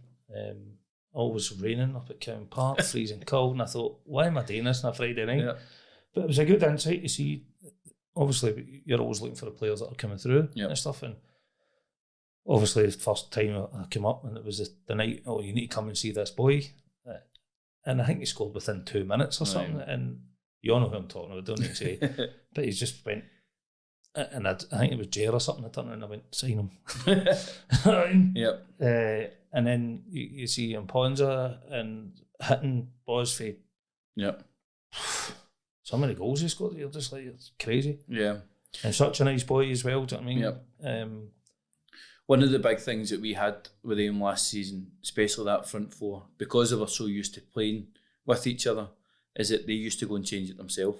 Aye. We gave them that freedom to go and play, to go and move, and you would see Aaron sometimes in the left, other times would be in the middle or the right, and they would just go and shift, and it's impossible to try and mark that. The defenders hate it, don't they? Yep. And especially if you go, I always say it, I've said that to my boy, my oldest boy, growing up watching football with him and try to teach him and say to him, see if you're running at a defender, he hates it. He doesn't want you running at him full speed. What defender? I mean, and you can see it, especially at that level. They're either going to foul you or keep backing off and backing off and backing off. At such a young age, you're wanting to just do that. It frightens. I love a player that can do that and just go and that's what we had with Paul and Aaron either side, and Ponza. They're just so powerful when they run. The twins as well, they're like that as well, aren't they? They just run and run and run. And Reggie and Ronnie Gray, two of them. So it's like they were playing up at Socky, and they were in the first team, and they're both on the right. So I think Jamie's beat a guy and then lost the ball, and then right away Aiden's right behind him. You can see the defender going, there's two of them. What's going on here? How did he get there? We were playing a game this season, and I said to him before it, I said, I'm going to put the two yous down the same side, just because the two yous have got that link with each other. The two yous know what each other's doing. You know, when you're overlapping and moving and stuff. Minute into the game, Aiden overlaps Jamie and he passes it right out the pitch, and I thought, what the fuck is this? He went, I thought it was going to be on the other side. Oh, mental to them. Going to go into this season, first just a wee shout out to Jam Jar, who are a wee restaurant shuttle seating Paisley. Have you been? Certainly have. Great wee place, check them out. Go and say hi to Mark, Paul and the rest of the staff. They'll certainly fill your belly. Right. The portions are tremendous. Thanks guys for sponsoring and helping me out on the podcast. I'll leave, they're on everything. You can see them, they're grubbed and it's fantastic. They did a lot during lockdown as well, that they did cocktails to your door and delivering them and collect them and stuff. Aye, it's go there and feed yourself, mate. It's tremendous. I don't get any freebies on it. I'm not joking. So this season, you've had to do a rebuild after the loss of these guys we're talking about, McLaughlin, Healy, O'Hare and Ponza. Your goalkeeper, Hurt, he's away. There's another couple of boys, their boy, is it Anderson in the middle of the pitch, was he away? Ewan, yeah. Aye. So you've had to rebuild and bring in players, and obviously you've looked at Barhead Youth because we're done. Supposedly in the 40s and the SD card decided to fail itself. Oh, nightmare. I think there was about 11 signings there. You've looked at boys at the younger level to step up and come in and it's a big thing. That's the thing with when you're coaching at 20s and stuff like that. It's the pathway in it. So you're not going to maybe keep them for 2 seasons together or something, 2 or 3 seasons, because I think maybe 16-year-olds are a bit young, but unless they're super talented, aren't they? And then you get to that age, they need to move on. But that's what we've got. Yeah. And that's what we're working on just now, that we're working on to make sure we've got that kind of conveyor belt's probably the wrong word to use, but players that's ready to step in to come to 20s next season so that they're going to be ready to move into the first team. So we've got some under-18s in training with us now that are still playing under-18s football that are training with us at the same time. Right. So then hopefully next year that they'll be ready to step straight in. Are you getting any feeling of them that this is what they're wanting, that they can see it themselves and they know if they push hard and they work hard and they listen, that they can get into Arthurlie? Because I think we've seen a few boys like Chris Brogan's been up in Downey recently, the Twins. Wheelie Gilman's been in a couple of times as well, I think. Aye. Lewis McGarry last season, and then he had I think he'd done his leg, didn't he? Aye. And he was, because we'd heard, I had heard that he's a decent good player in the middle of the pitch, and he's just back into now. So these boys are busting. They know that it's there. Do you feel that after you can get that in them? Aye. That they are now kind of ingrained in what we're trying to do, and I give a lot of credit to Andy and Palmer, that they've made them feel part of the whole team, part of the whole group, and it was Andy's belief last year about how we bring them all together and train together. So we try and train together once a month. Last season that we had coaches coming over, Mark came over and did a couple of sessions with the 20s. Palmer and Andy tried to come down to as many games as they can to be there, and then now we've got first team players playing with 20s coming back for injury. So that you see it as a club now rather than 2 individual teams. Aye. Working together, doing what we should be doing. So you're sitting 4th now, is it? Yeah. 8 points adrift. Yeah. 1-6 through 2, lost 3. Yeah. Not good enough. What you expecting? I don't really know. Is there something missing? Aye.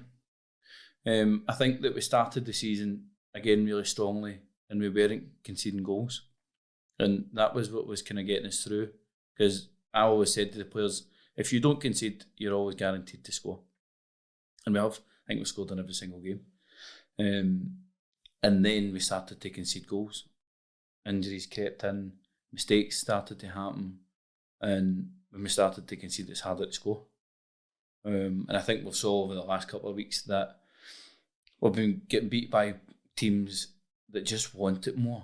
They're just determined to go and play and beat you and run.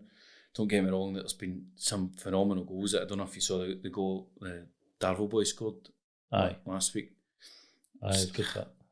He just went up into the first team and off for a cup game or something, didn't he, there, to get a chance for him as well. So yeah, the players know it's not been good enough.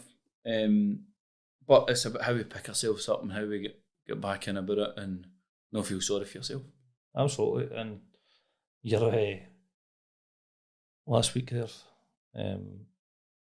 your half-time rant was it was, as I said to you, while coming through, it's nothing new. We hear it. I mean, but you could see other people like, what?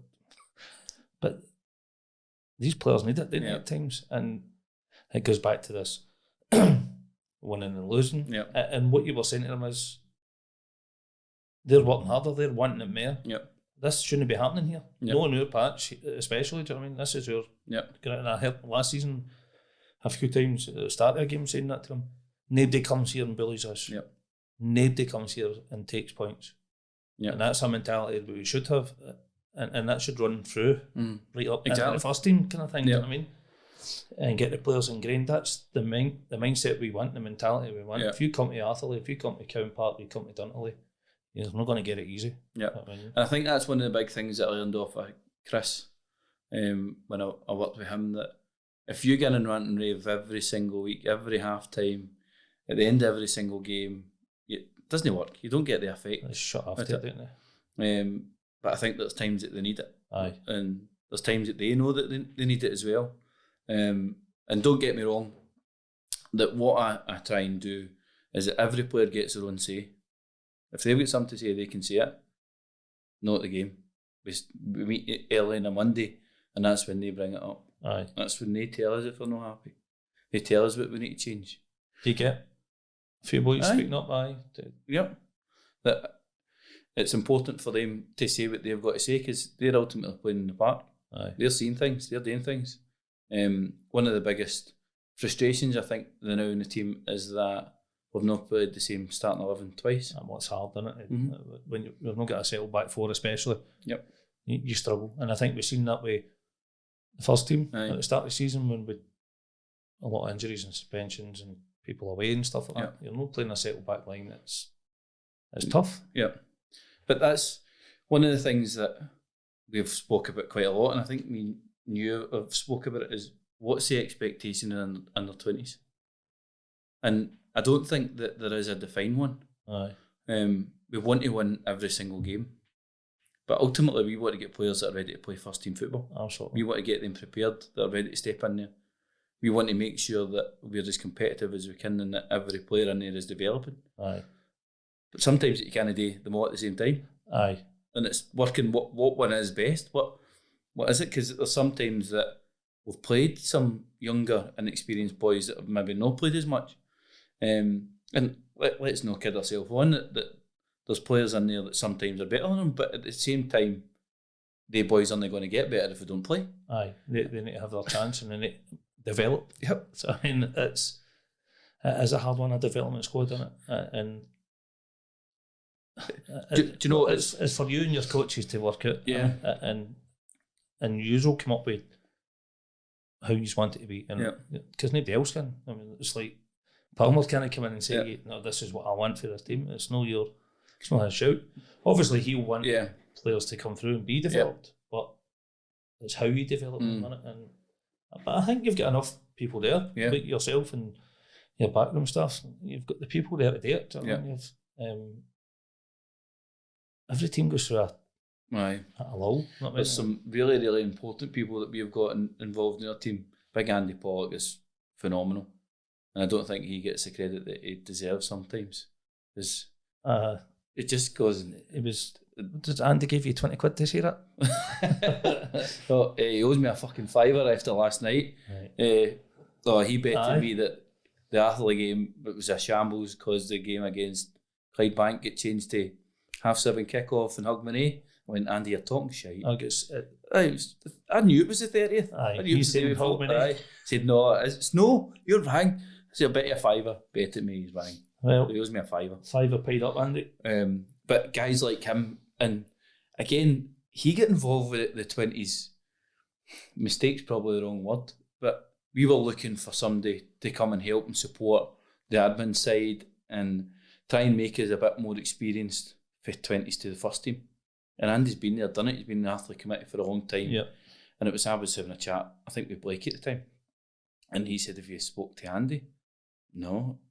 I knew who Andy was, but never knew anything about him when I did. And he's been phenomenal because he's kind of brought that professionalism into the under-20s from youth club, boys club level to getting us ready for first team, which has helped. Well, that's it, exactly. And it's having, as you're saying, the development, the prepare. You've got to step it up that wee bit different. And having somebody like him has been about the place. Yep. It's what perfect for you. Yep. And me, Eric, I know.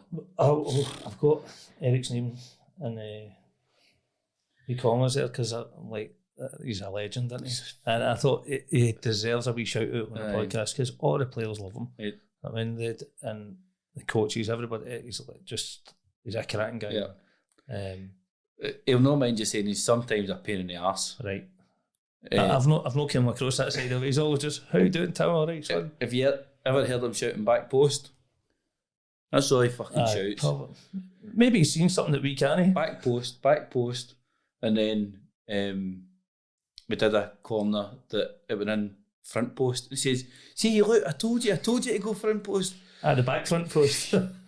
He's funny. But he's tremendous with the boys, and he's been involved in football for 50 years. Aye. Ran teams. And you can tell that he's another person that breathes football. I mean, sleeps, everything is just football. And he loves Barhead Youth and Arthurlie. I mean, he's there constantly. And he's like, it wouldn't be the same without him there. Definitely not. He's got to be there.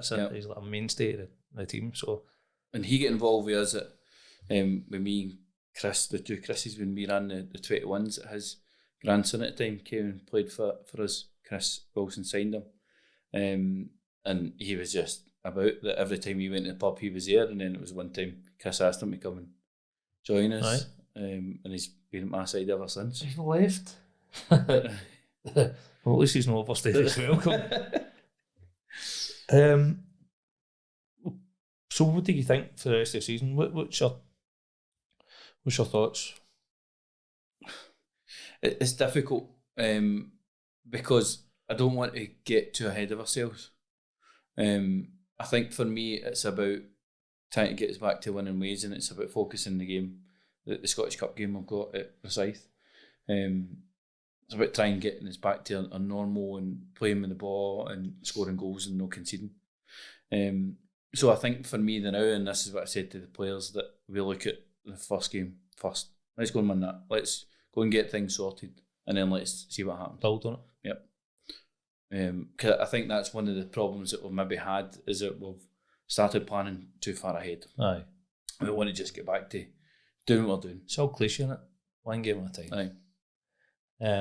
Got to go into some fans' questions in a minute, all right? Yep. I don't know if you might have seen some of them when... Some? We'll start off with Gummy, who's sent a wee private message on Instagram. And he says, do you prefer the old 21 setup or the new 20 setup in the terms of competitiveness for the players' development and personally as a coach? Do you know, it's interesting. I think if we had that group of players that we had under 21s in the 20s league, they would have done better. Right. They would have achieved more, and they possibly would have played higher earlier. Right. Possibly kept them together as a whole team. So I think for me that the 20s league is better. I think the standard is better. I think it's better organised. And there's actually a structure to it.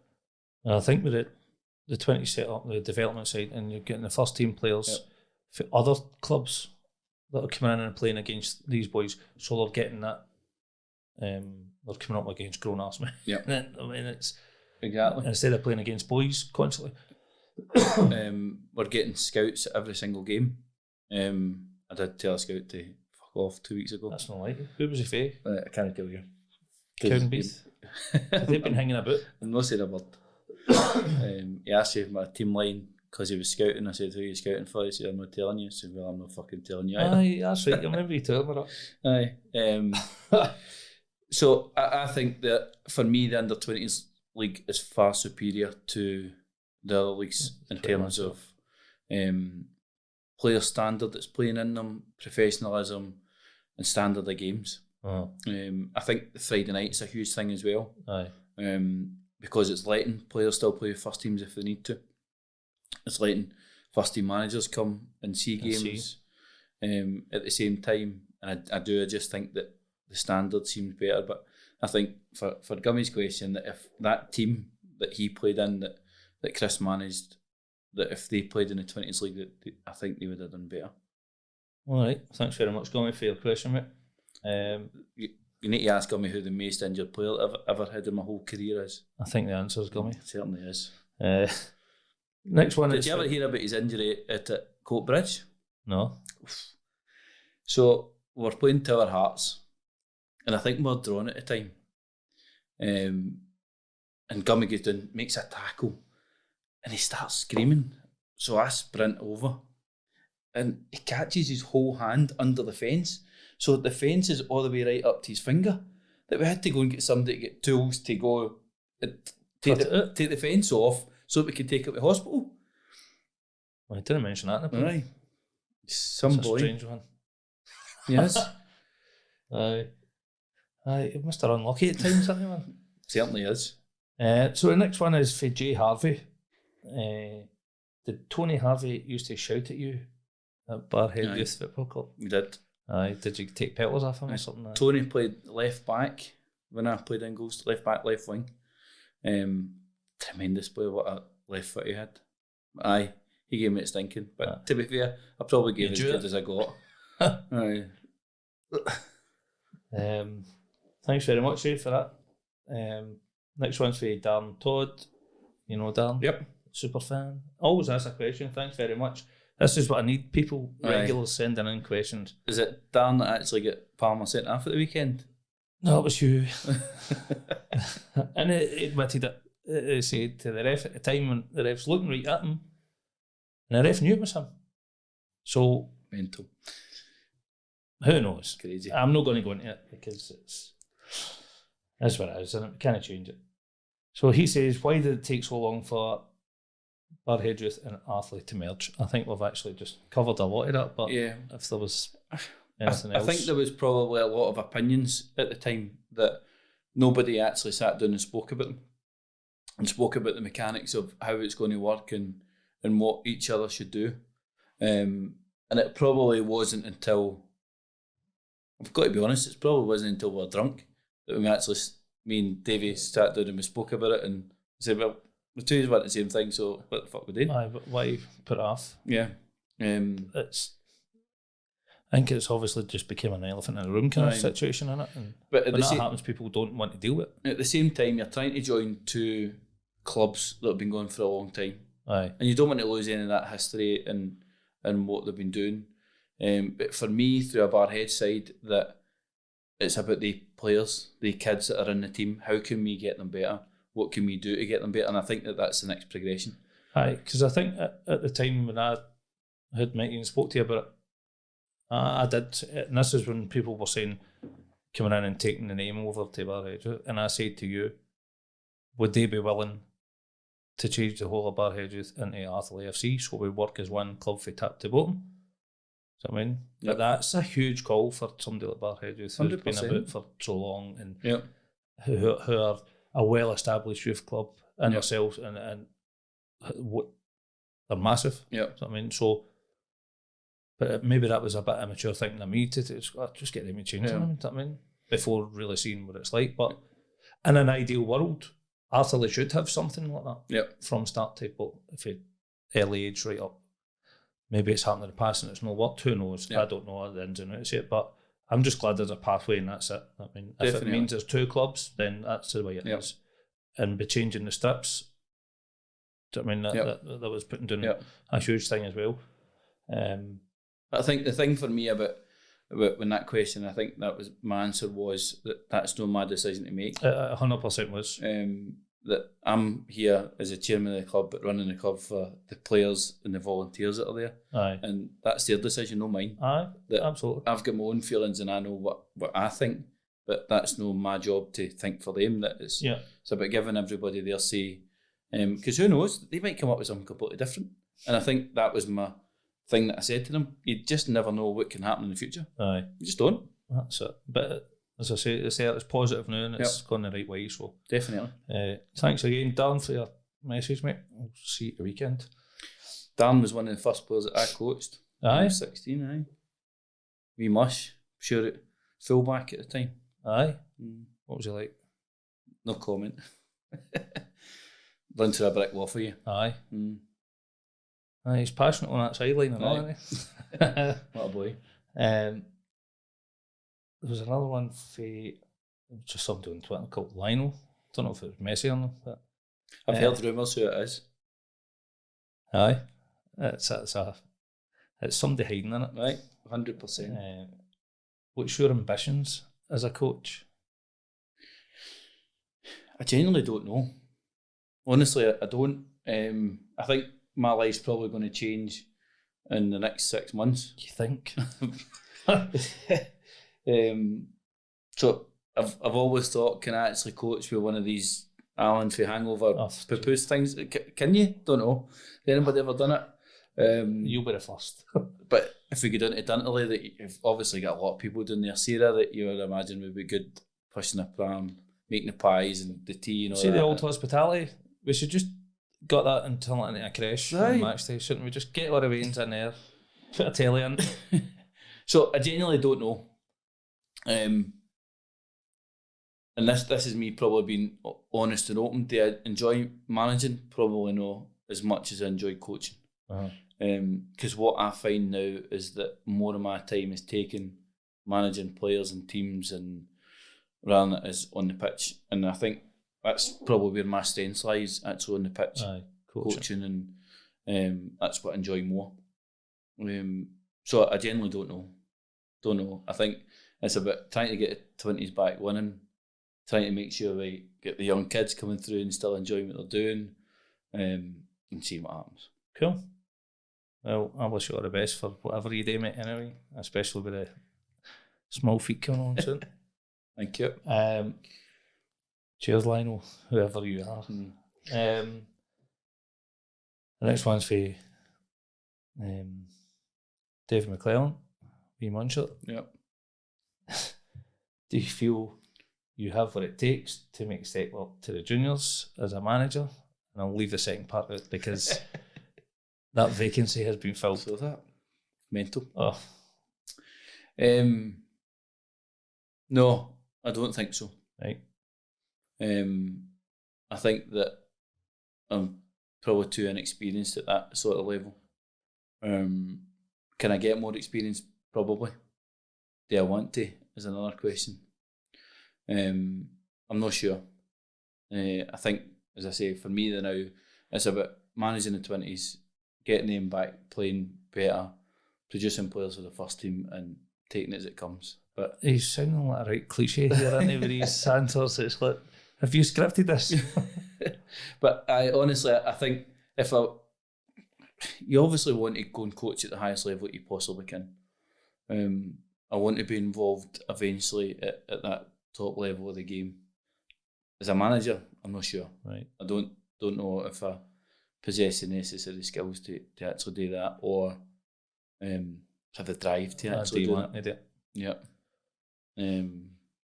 I can see myself being involved in some capacity somewhere. Probably not as a manager.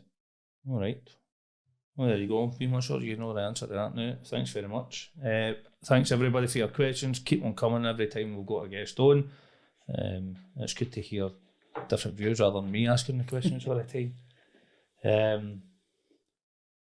A little known fact about Graham is he's a qualified referee. What? Not a very fucking good one, I'll tell you that. Not a very good one.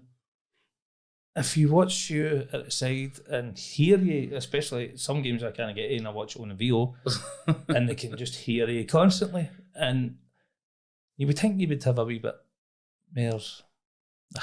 I know what it's like to ref, but how did that come about? What?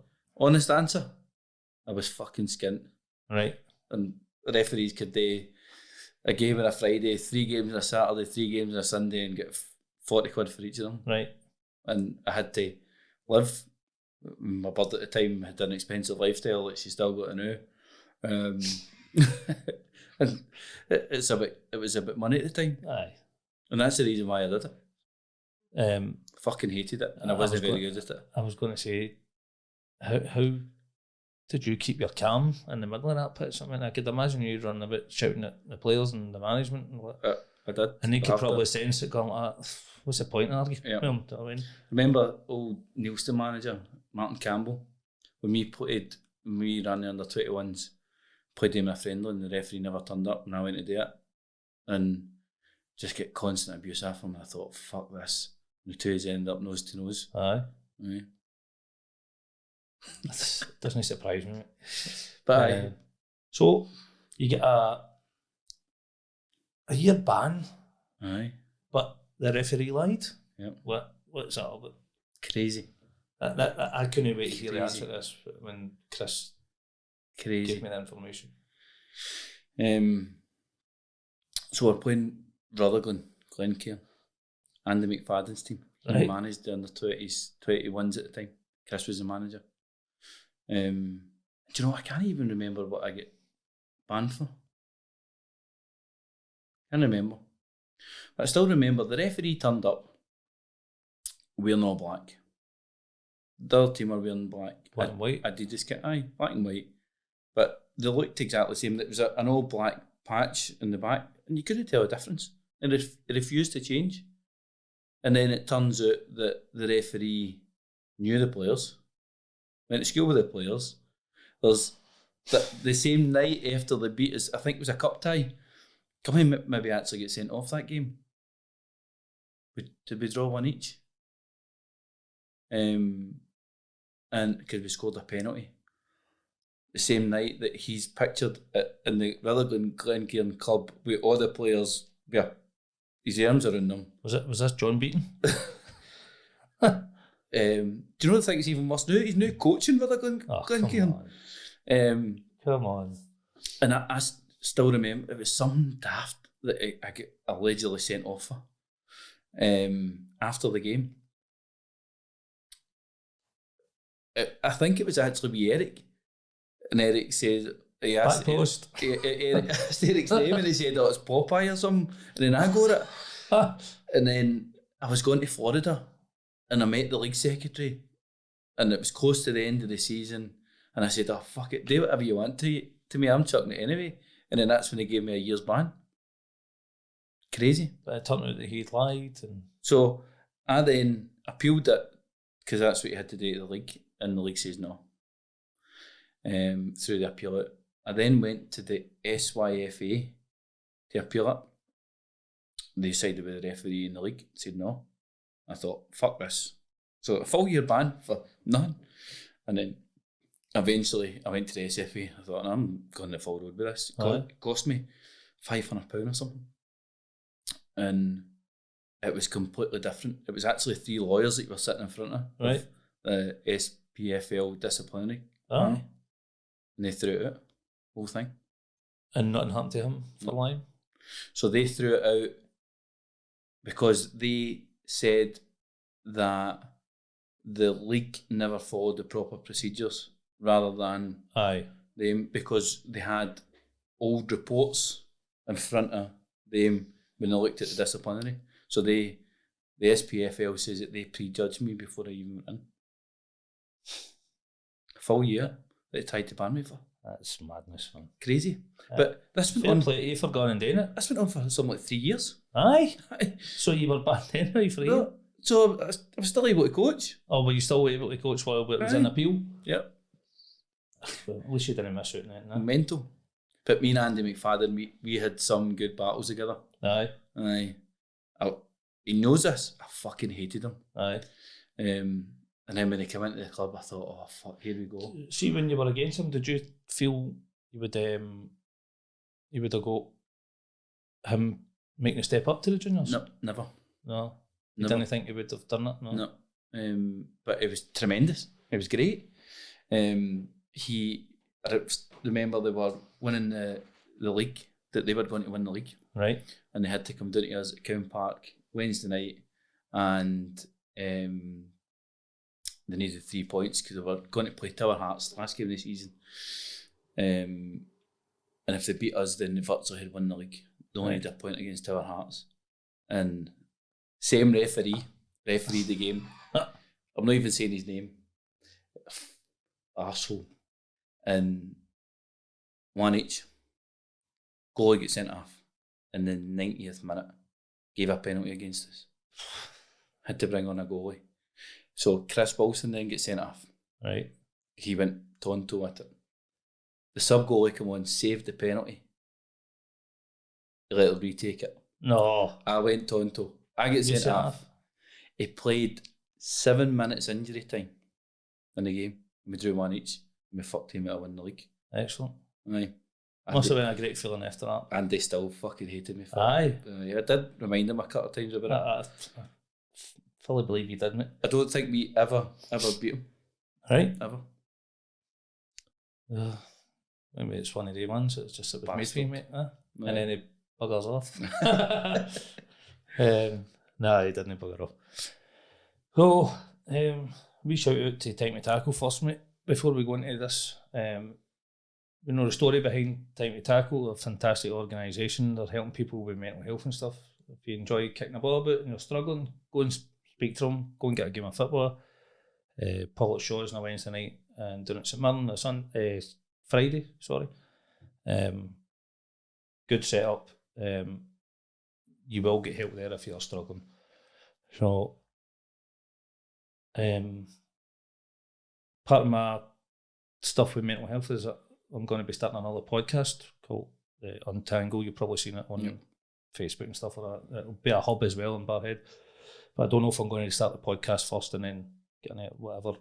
But Graham's going to come on as a guest in that, and he's going to speak about mental health stuff, and you'll hear a full story that I don't want to give too much away about because I've heard a bit of it, and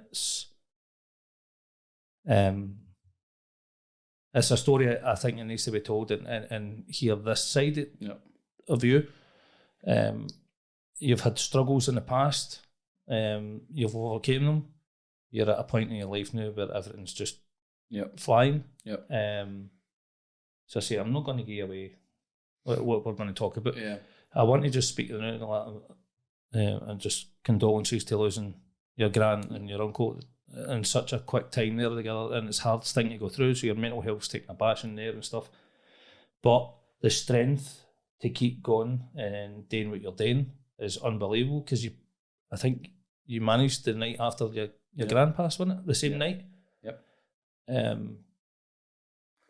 That was the same day that we actually found out that Emma was pregnant too. Was it? That's the day that she got the scan, and then come in to manage that night. We were fucking stinking that night, I know. But talk about mixed emotions, man. Do you know what I mean? But how do you get yourself through that?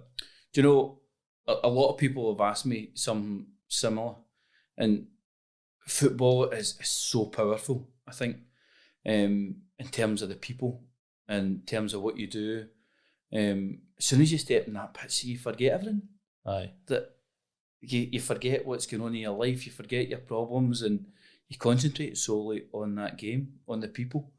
And it's so powerful for so many different things in life. And this is something that we are trying to get across, that there's some tremendous people that I know that's doing a lot of things now with the likes of the NHS and the government. But I think that these people need to understand the impact that football is having in people. And you look at Steve, the chaplain that we've got now, that again, that we don't realise the impact that he's got on people. That same day that all that stuff was happening to me, he came up and said, "You all right?" Do you know, I just knew at that point that I had somebody there that was looking for after me. He was looking at what I was doing and looking how things were going on. And you just then know that the football family you've got are behind you. And they're there to support you. And I think that's some things that we're trying to do with the kids just now. That I'm a mental health first aider for kids. We're just about to put another 5, I think, in the club through it. To try and support these kids and to make sure that we, as volunteers, have got the necessary skills to try and help these people and kids. Because everybody struggles.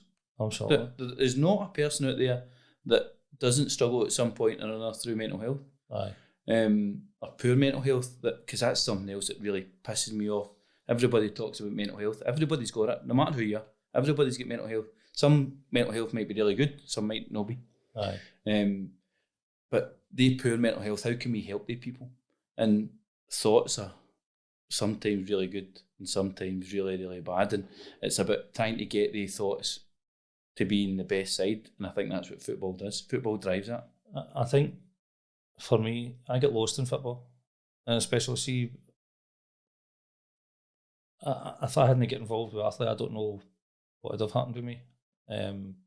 It certainly, I'm sitting up to oils at night, making graphics and doing videos and whatever you need to do to get things going for the social media side and all that.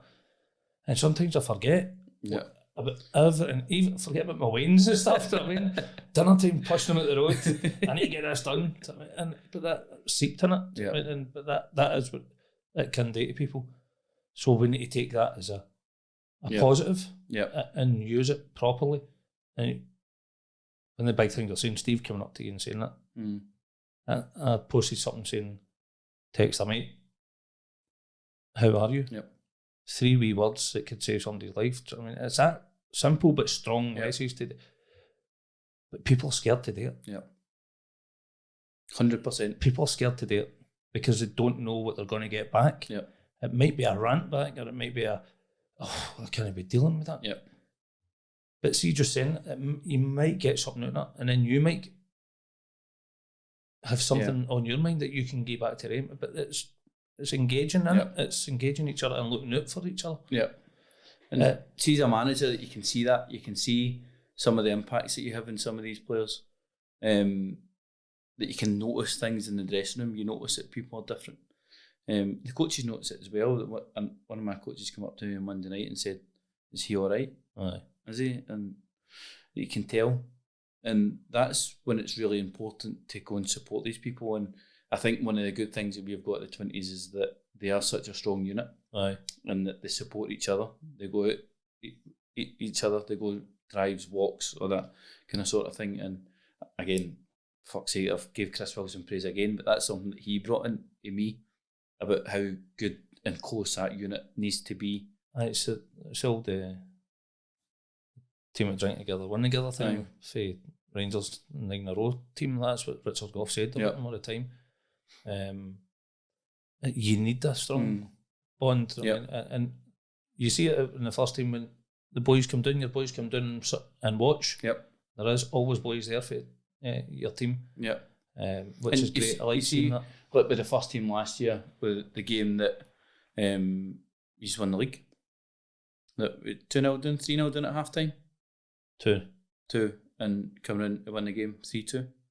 And you just saw when that third goal and that whole row for the whole team and how everybody was in it together. Aye. And that's the thing that supports mental health with people with mental health issues within that team. Aye. That they see who's there beside them, they see who's around them, they see who's there. And obviously we're not going to get into stuff that happened to me and things, but I just knew that people were there beside me. Aye. I just knew that people were there to support me. And at the same time, I could go into that pitch and be somebody completely different and be who I am today. Aye. And that's helped me. It's powerful. And I just hope if there is anybody there struggling within any of the teams or viewers or listeners, and I hope that they do reach out and get help, because it can save your life. Do you know what I mean? And the rate of suicide we're seeing in young men just now is horrific. Do you know what I mean? And it shows that we now need to be proactive in how we deal with mental health. And young men, and we're at the forefront of it because we're seeing these young boys constantly. You know what I mean, not just young boys, young girls as well. With Barhead, but we need to have the people there that are willing to ask, "Are you okay?" Look out for it. Do you know what I mean? And listen, some people might not want to talk to you, and it's not the end of the world. You've tried. You know what I mean? But if you really know they're struggling or something, you'll and get. I think just them knowing that they've got somebody there that they can support and they can talk to is a huge thing. Because they might not answer you there and then, but they might go home and go, "Do you know, that was great. He came and spoke to me or said that to me." Do you know what I mean? And then that might blossom into something else. Better thoughts. Aye. So can't wait to get you onto that, because that'll be some story to hear, mate, and I think we need to get it out there. So just about wind it up, mate. I'm going to ask you a couple of wee questions. Is there any other Heelys in the pipeline? Aye, his brother's playing with amateurs. Good player, I like him. Josh is decent. Aye, decent player. I think we should be looking. We saw the dad playing football, so I actually think the football ability must have came for them all. Oh, right, aye. I think she must have been a decent player. Aye, probably was. Who's going to win the World Cup? Could be anybody's, couldn't it? I think France were phenomenal, weren't they? Aye, really good. And Spain were phenomenal. Gary Neville saying before the game that this lineup, I just can't see where any of the goals are going to come from, and he got and scored 7 goals. I know. He must have felt like, right, tube after that. I'm going to go Brazil. Aye, I'm going to go England. No. I think they're going to win it. I think so. Aye, a horrible feeling that it's going to happen. I hope so. I've got them in the work sweet. Aye, well, there we go. Any shout-outs for them there at all? You want to mention anything you want to bring up, or anybody you want to say thanks to, or whatever you want to say, mate? Sure. I think probably the two things that I want to thank is one, the volunteers that we've got at both clubs, both Arthurlie and Barhead, because without them, without likes of you, we wouldn't be here. We wouldn't be doing the things that we do. We wouldn't be giving people the opportunity, the kids, the opportunity to play football. And I think that the volunteers sometimes underestimate what they actually do for people in their lives. And not just that I think in businesses as well, that you look at that how many times Arthurlie go back to the Brig after the games, the supporters that go to the Brig after the games.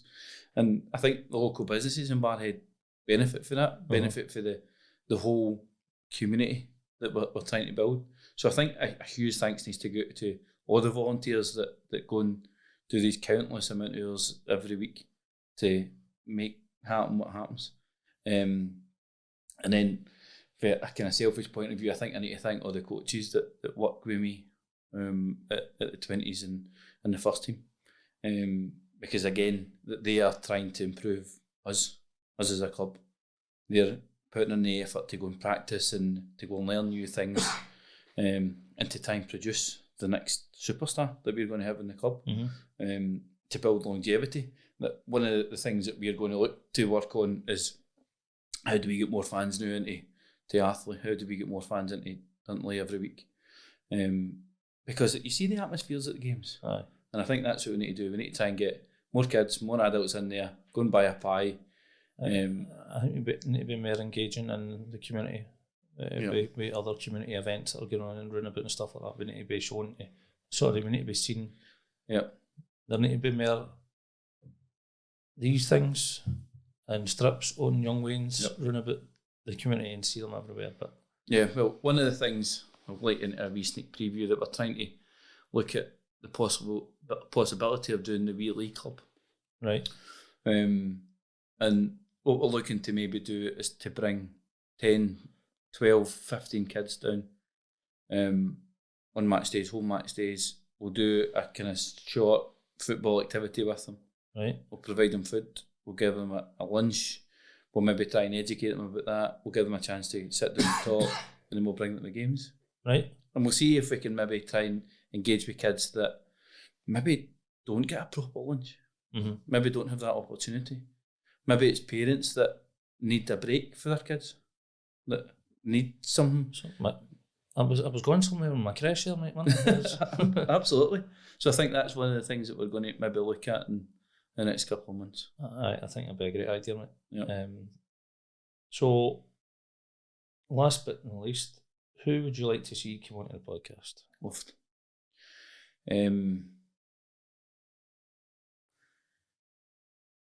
I'm going to say Rab. Right. I think Rab's an unsung hero. He's fucking mental on the sideline. Don't know if you've ever heard him shouting at the referees. Aye. But again, his career, what he's done in his career, where he's been, who he's played for. Yep. That's the last two guests that I've mentioned, Rab. Aye. I reckon to have good stories about him as well. Absolutely. It's something I'm going to work on and get him in. Yeah. I think it'll be a good one. Well, thanks a lot for coming on, mate. It's been a pleasure to hear your background and stuff, and where you came from. It's a good story to know what sort of person we've got at the helm of the under-20s and the stuff you do for Barhead Youth. Keep it up, mate. You're doing a fantastic job. So I just wish the under-20s the best for the rest of the season. Aye, thank you. And like, share, subscribe to the YouTube channel. Keep it happening, and we'll get the next guest on soon. Thanks very much for coming in, Graham. Thanks for having me. All the best.